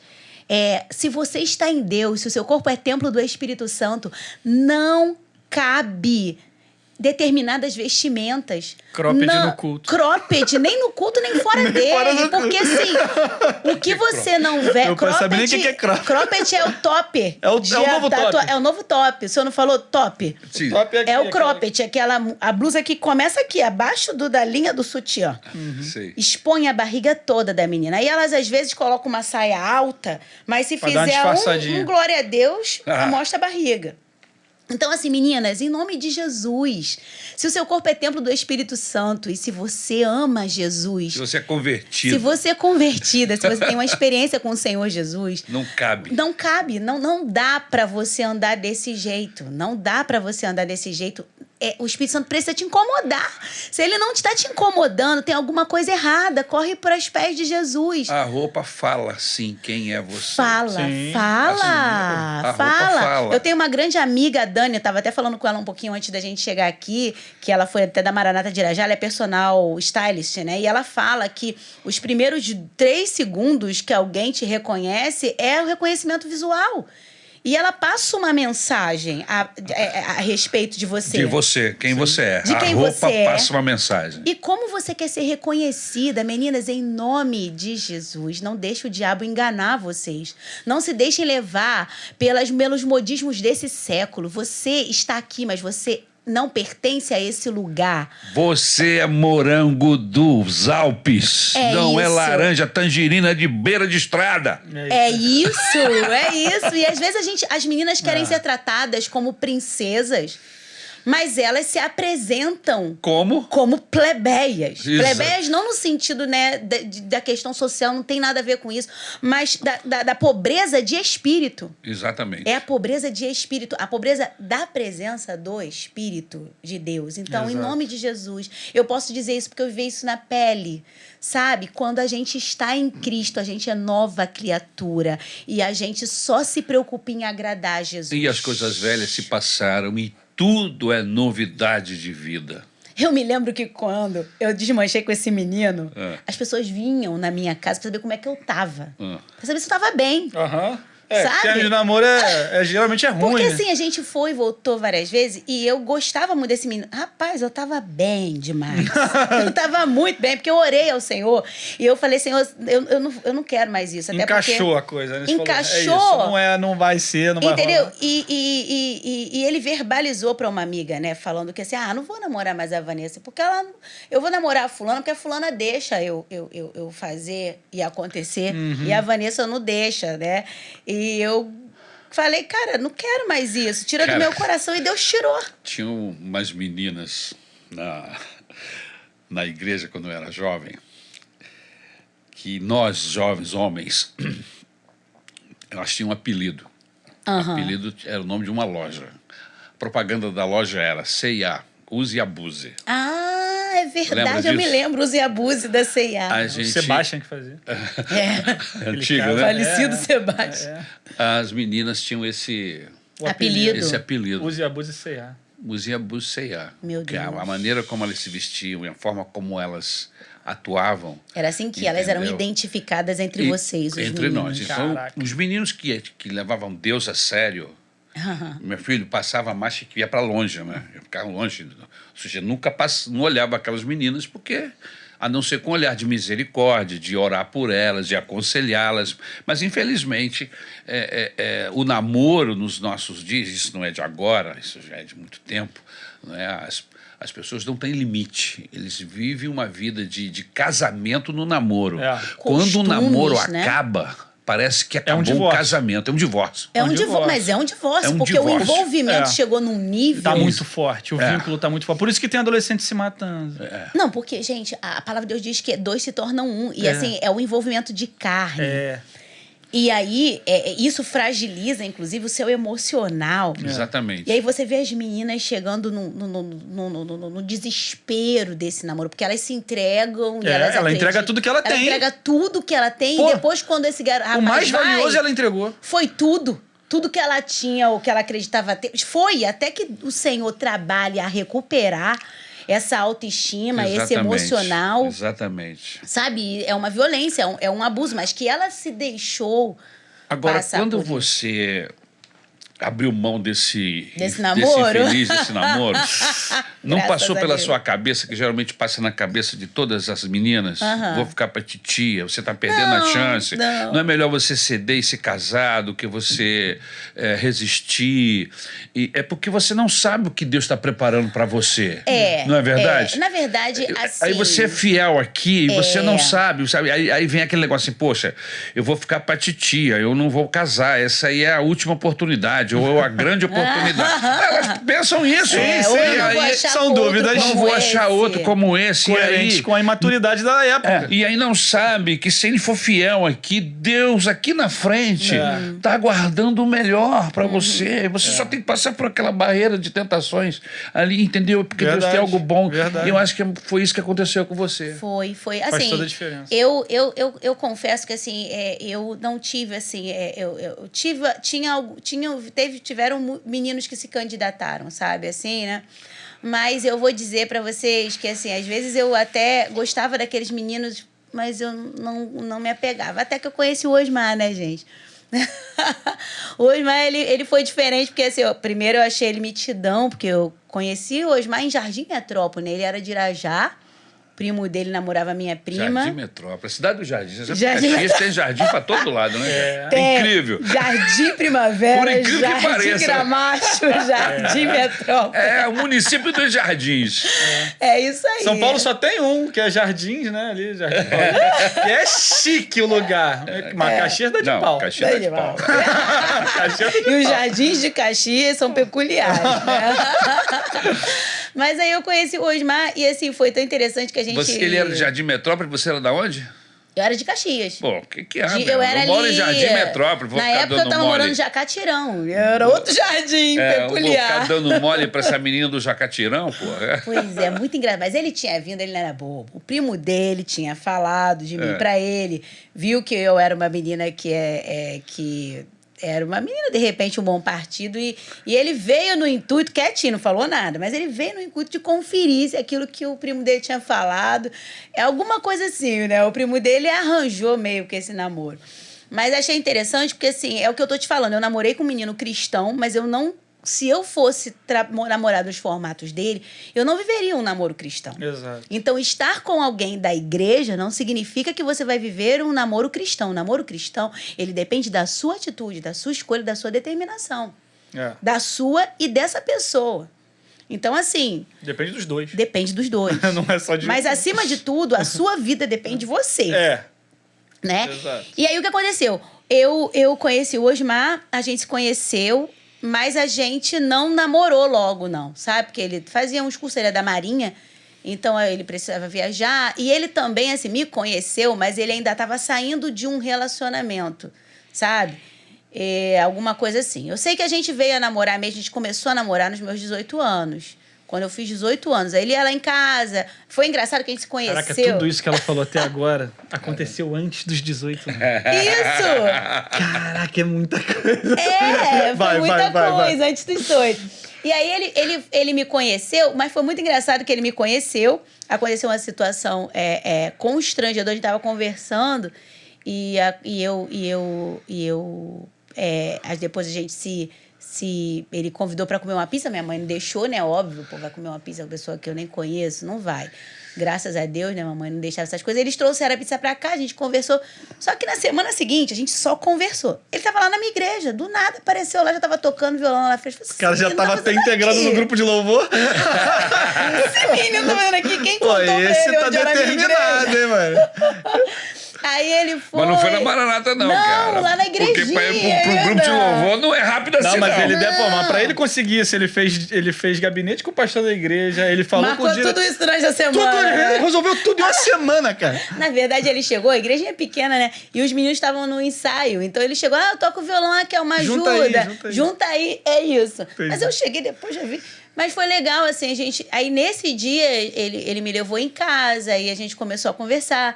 Aí, depois, ele me convidou algumas vezes para visitar igrejas, né? E a gente ficou assim, quando foi? Aí, rolou um beijinho e tudo, mas... E aí, quando ele começou a me visitar com mais frequências, eu comecei a falar assim, e aí, o que é isso? Nós estamos nos conhecendo. Eu falei, meu filho, a gente não vai poder ficar se conhecendo a vida toda. Você tem que definir, né? Porque... não, porque a gente tá se conhecendo. Mas aí, quando no meu aniversário de 18 anos, aí a gente consolidou o namoro e namoramos. E o Osmar, ele, com toda a gente já era mais velho, ele tinha carro, a gente trabalhava, estudava e a gente vivia na igreja, né? Foi quando eu comecei a ir pra Maranata. E aí, o nosso namoro se resumia. Aí ele me esperar os ensaios do Shalom, e me levar pra casa. Shalom, cara, que E baita ficava coral. lá. 99, tava lá. 99, né? Shalom. Foi uma Shalom era benção. brabo. Nossa. Era brabão o coral. Assim, Esse coral ainda existe? Não, infelizmente. Ah, reúne de novo, tá todo mundo aí. Não, o coral Ebenezer, também fiz parte dele, mas o Shalom era companhia teatral. Sim, o o Shalom. Shalom o existe. Shalom era Existe companhia. até hoje. o Shalom existe. Isso. Era só grandes produções, mano. É, eu fiz Luz, eu participei de Luz com o pastor putz, foi Maurício. muito Pastor Maurício foi líder de jovem quando eu era Nesse jovem aí, lá. o Maurício fez Maurício papel Quintão, fez o papel da Apocalipse, Cavaleiros do Apocalipse. Isso aí, Ele mano, era essa o peça diabão. foi sensacional, cara. Eu fiz A Beira do Abismo, o pastor Maurício fazia tinha o Calute que fazia o papel do demônio, A Beira do Abismo. Você lembra quando Jesus subiu ao céu lá em Caxias? Foi, que Cara, arrumaram pessoal em Pera Caxias aí, faz mano. umas coisas. Não, dá licença, velho. Jesus subiu ao céu e não é aquela cena tosca que tem aí nos WhatsApp, no Instagram, que tem uns rios, não sei se você já viu, que é um compilado de cenas doidas que acontecem em teatro de igreja. Ah, nunca vi. Cara, é só coisa vergonhosa. Mas lá em Caxias, não.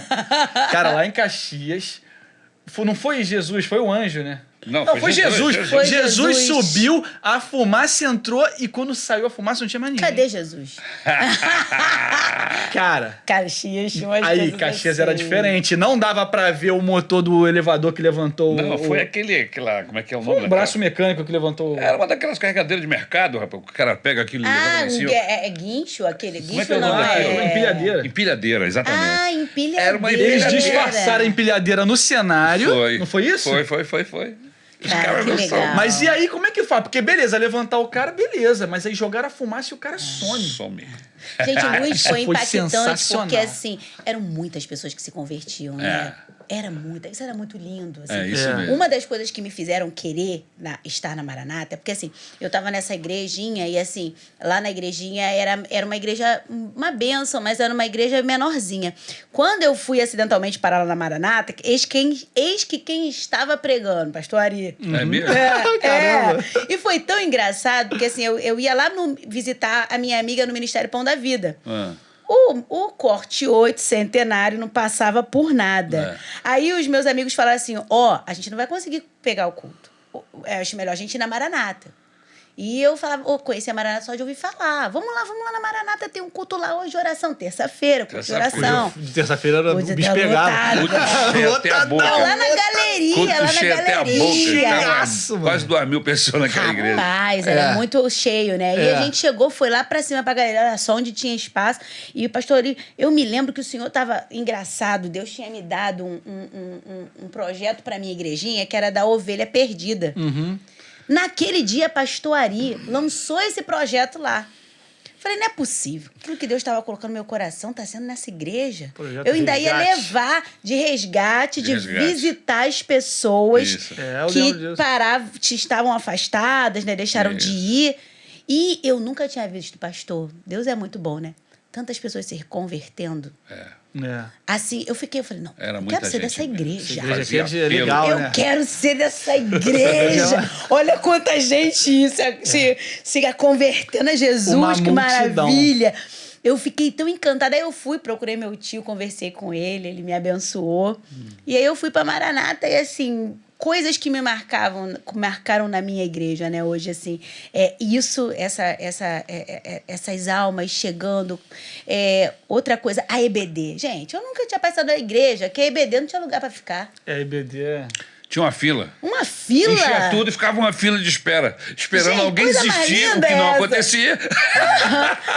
E assim, eu falei, gente, olha só, nessa igreja, tudo que é difícil na outra igreja, essa igreja acontece, assim, um monte de gente se convertendo no culto. Né? Eu me lembro que o pastor Ari, aí ele cantava aquelas músicas assim, venha, venha, né? Com aquele vozeirão. E o povo ia lá na frente, entregar a vida pra Jesus.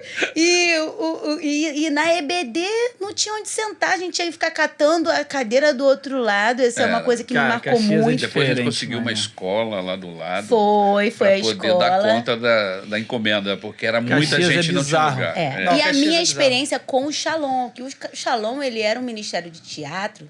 Acho que, cara, a gente crescia muito espiritualmente ali, porque tinha reuniões, tinha ensaio que não tinha ensaio, era só oração. O Shalom é um Shalom pessoal era- comprometido, né? Eu Pessoal cresci comprometido, muito rapaz. espiritualmente quando eu vi para Mas Jesus está lá, né? Tá o Calute. lá. Calute. É. Calute. Calute Quem tem, tá líder de Shalom tem a hoje? cara de Jesus. Não, que a gente tá nunca líder? quer saber quem é o líder, quer saber se o Ó, já Calute teve a está Ana lá. Cristina. Vamos E trazer agora- alguém do Shalom Vamos. da época lá, Vamos. mano. Traz.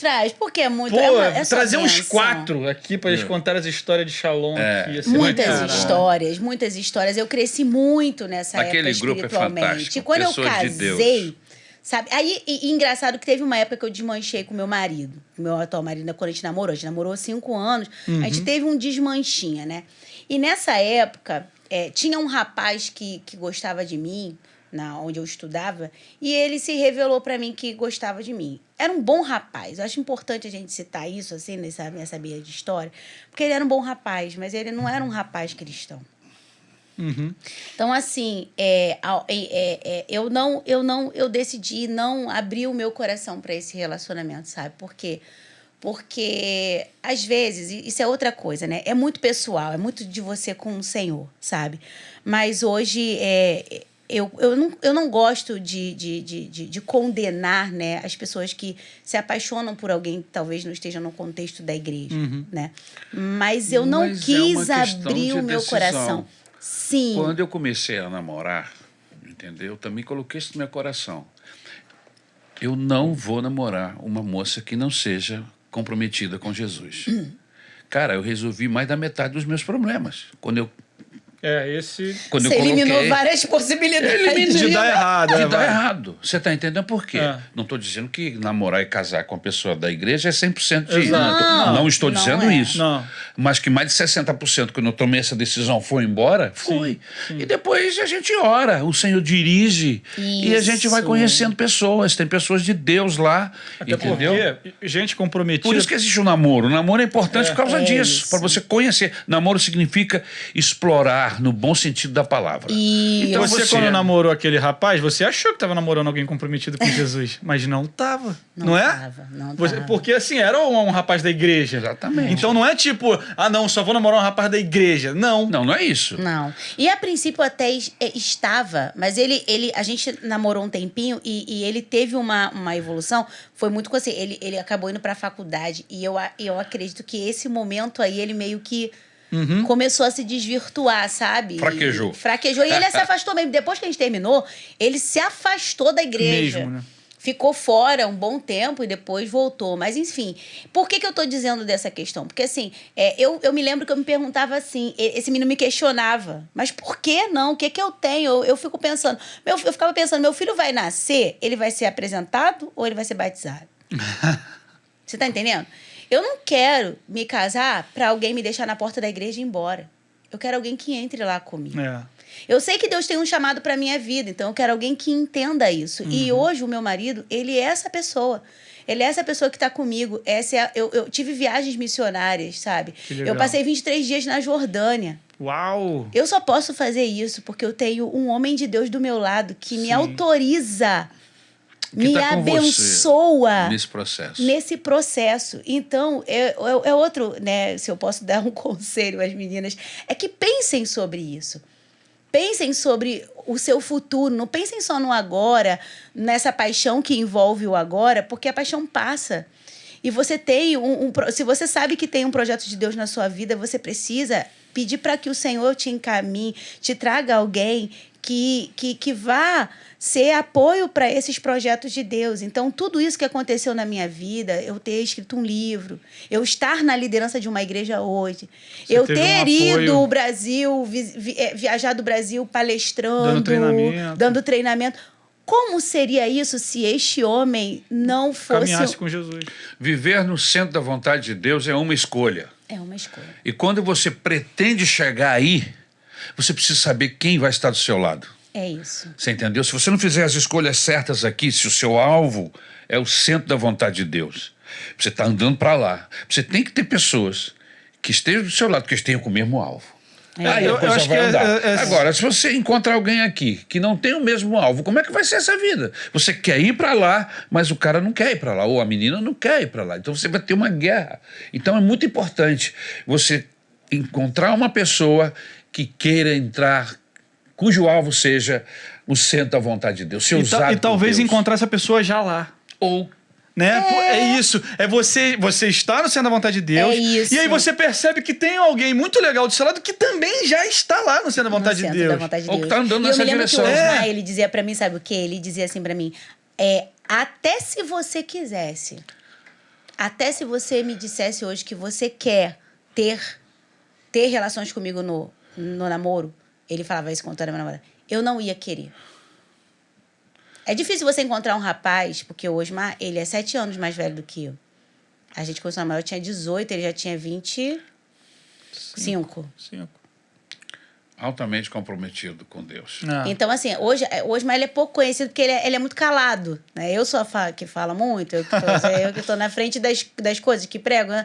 Mas ele é esse homem, e assim, eu digo, a Vanessa só está porque o Osmar está do lado dela. Então, assim, eu, sinceramente, eu só posso fazer tudo o que eu faço em Deus, porque eu tenho um homem de Deus do meu lado que me apoia. Foi muito sabe? legal você falar isso. Ele é o meu companheirão. Amor, falou... te amo. Você sabe disso. Você falou há 2 minutos atrás que você só conseguiu executar tantas coisas que Deus propôs para você também, né?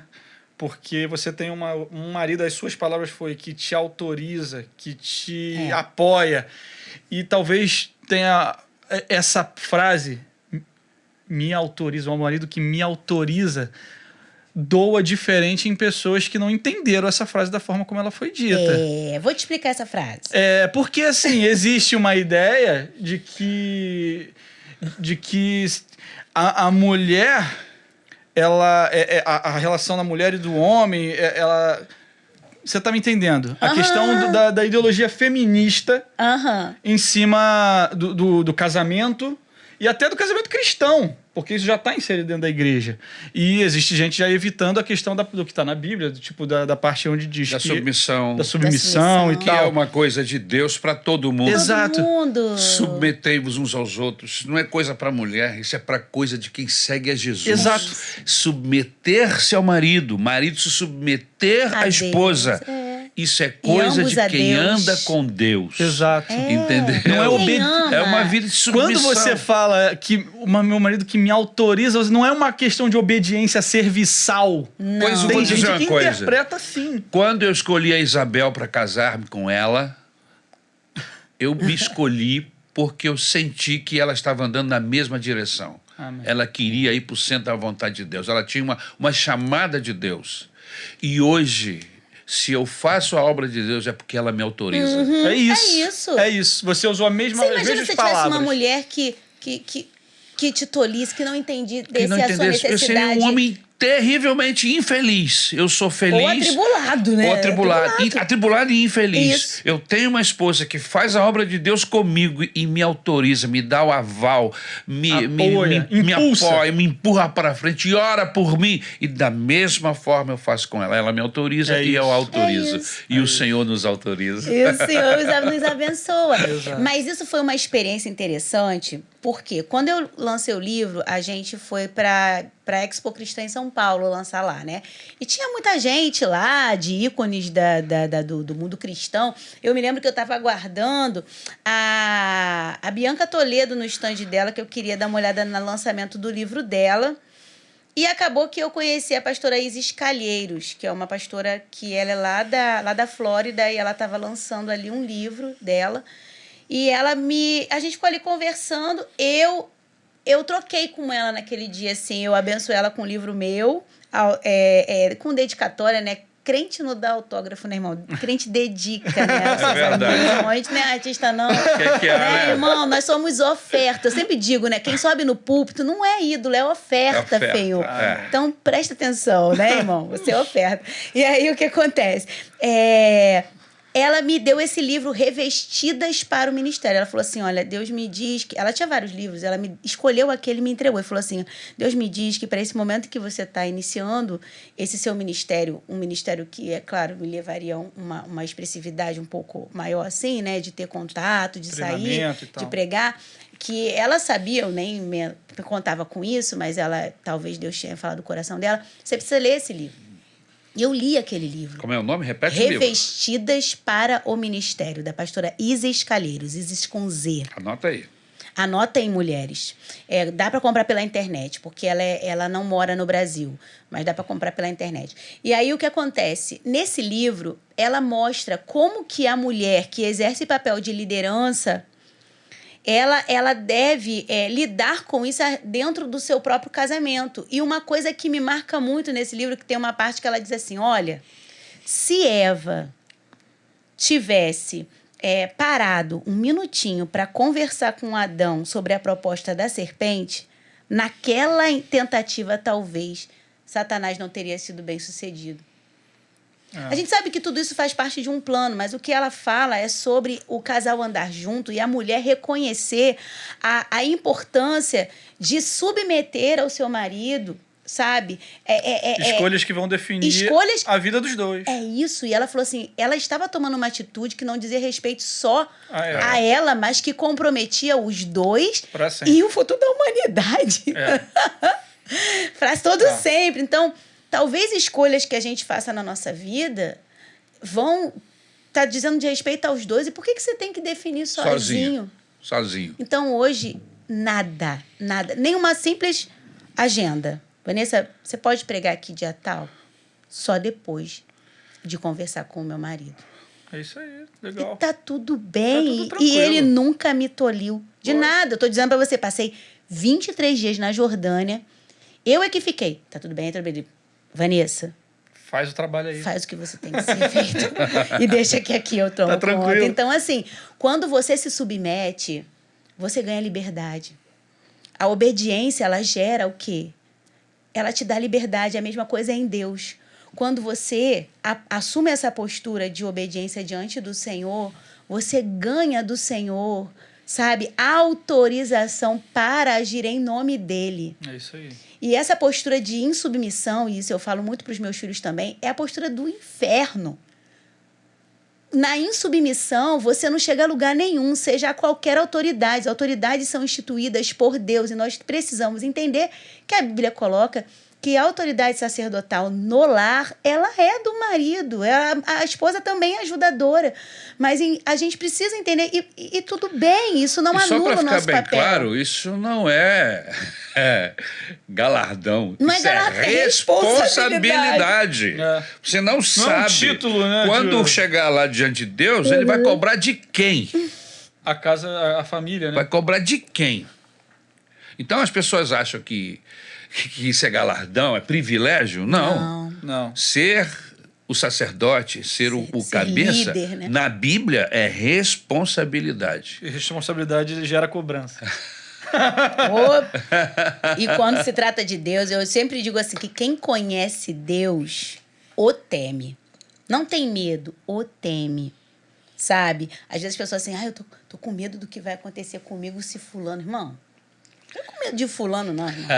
Tema a Deus. Tema ao Senhor. Se eu fosse, pode te matar e mandar a tua alma pro inferno, é o que diz a Bíblia. Irmão, eu fico pensando que eu vejo alguns crentes fazendo determinadas coisas. Eu falo assim, não é possível que essa pessoa conheça o Deus que ela serve. Porque eu não tenho coragem de fazer isso, não. Porque o Senhor está vendo, né? Ninguém está vendo, não importa. Mas o Senhor de todas as coisas, o Deus Todo-Poderoso, que é misericórdia, mas a justiça faz parte dele.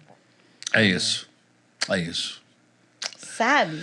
E quando a gente assume essa postura de estar no centro da vontade de Deus, uma música que endossou isso foi aquela música da Nívia Soares, porque ela diz assim, existe um lugar, Senhor, o centro da tua vontade, existe um lugar feito só para mim. E é nesse lugar que eu quero habitar. Mas tem uma parte dela que fala assim, sei que muitos vão dizer que há outro lugar melhor. Sei que muitos vão pensar que eu enlouqueci. Mas não há lugar de honra maior que o teu altar. Tomo a minha cruz e sigo a ti, Jesus. Glória a Deus. Que letra linda. É isso. Não há lugar de honra maior do que estar no altar do Senhor. Né? E as pessoas vão dizer, tá louca, cara. Que história é essa de teu marido te autorizar? Tu tá louca esse negócio de... Tu tá louca, né? Vai largar a faculdade para ser teóloga. O que tu vai fazer com a teologia? Nossa, eu realmente, assim, só tenho a agradecer ao Senhor, porque eu escolhi o centro da vontade de Deus. E hoje, eu só desfruto da graça de Deus. Amém. De estar nesse lugar, de poder servir na liderança, que também é uma responsabilidade, um privilégio que a minha igreja me deu essa oportunidade. De estar no INCA ainda ali, hoje, na educação continuada. Né? Eu sou a primeira técnica de enfermagem que está na educação continuada. É um lugar que geralmente são enfermeiros. Né? E hoje também fazendo parte da Comissão de Ética em Enfermagem. Né? Ontem eu estava ali no Corém ajudando. Isso não é honra, isso é só bênção de Deus com base em ter escolhido ficar no centro da vontade dele. Então, assim, é só privilégio e responsabilidade. O melhor lugar é estar onde Deus quer que estejamos. Esse é o melhor lugar para a gente. E nada disso eu imaginava. Eu não imaginava publicar um livro. Eu era uma aluna... Eu achava até que eu era disléxica, porque eu era uma daquelas alunas que tinha dificuldade de escrever. Gente... Eu escrevi porque o Espírito Santo escreveu através de mim. Então, assim, não tem nada a ver. São as coisas loucas desse mundo que o Senhor escolhe para confundir as que se acham, né? Nem que são as que se acham, eu acho que... E a gente não é nada, a gente é isso. Eu acho que o grande segredo é a obediência. Desde sempre. Desde sempre. Querida. Cara, que legal. Que bênção ter você Nossa. aqui. Foi maneiro, vai. Foi muito bom, querida. Eu quero te agradecer por você foi sensacional. ter vindo, atendido o nosso convite, ter vindo trazer glórias a Jesus. Glória a Jesus. Com o seu testemunho de vida, com as suas histórias, enfim. Deus é bom o tempo São todo. peculiaridades com Deus. Eu não sei como é que ele consegue, mas ele é Deus. Ele consegue ter peculiaridades com cada um de nós de uma forma maravilhosa. Não é verdade? É uma experiência. O Deus da Bíblia é um Deus pessoal. Deus que se manifesta de forma pessoal. Nós o adoramos de forma coletiva, mas ele é um Deus pessoal. Eu sou o Deus de Abraão, de Isaac e de Jacó. Ele está dizendo... Eu estou olhando para a pessoa, não é para o mundo todo. E quando a gente pensa isso, a gente pensa no íntimo, né? É na intimidade. É no mistério. Né? E vale a pena, sabe? Eu acho que se eu posso deixar uma mensagem aqui em resumo de tudo que a gente conversa, vale a pena servir a Jesus, vale a pena confiar em Jesus, vale a pena entregar a sua vida a Jesus, obedecer a Jesus e a sua palavra. Amém. Observe a sua palavra, fique com a sua palavra, não se deixe enganar pelos modismos, escolha Jesus. E o seu corpo é templo do Espírito Santo de Deus. Se você entender isso, grandes coisas Deus vai fazer em você e através de você. Queira viver isso. Não existe lugar melhor e mais feliz para estar senão no centro da vontade de Deus. Depois que a gente ouve você, já estamos para quase 2 horas conversando. Meu Deus, vamos terminar. Lembra que eu te perguntei, você tem um salmo, um texto do seu coração? E aí você me disse que era o Salmo 84. Depois que a gente ouve seu testemunho todo, a gente começa a entender as razões, o porquê. Quão amáveis são os teus tabernáculos, Senhor dos exércitos. A minha alma suspira e desfalece pelos átrios do Senhor. O meu coração e a minha carne exultam pelo Deus vivo. Glória a Deus. O pardal encontrou casa e a andorinha ninho para si, onde acolha os seus filhos, perto dos teus altares, Senhor dos exércitos, Rei meu e Deus meu. Eu escolhi os teus altares.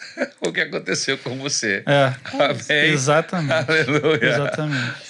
A canção que a gente canta, né? Poxa, graças a Deus. Amém. Glória a Deus. Amém. Alguma coisa para você fechar, filho? Eu tô felizão, foi sensacional esse episódio. Eu tava pensando aqui um monte de coisa que agora fugiu da minha cabeça. Por causa da canção, mas realmente essa canção, né? Esse salmo, dá para entender nitidamente a sua história nele. Você abre mão de muita coisa que você estava vivendo, achando que era o correto, que era o legal, que era o super divertido, e aí você vai viver na presença do Senhor e você escolhe os altares de Deus. Eu achei. Você achou. Eu achei.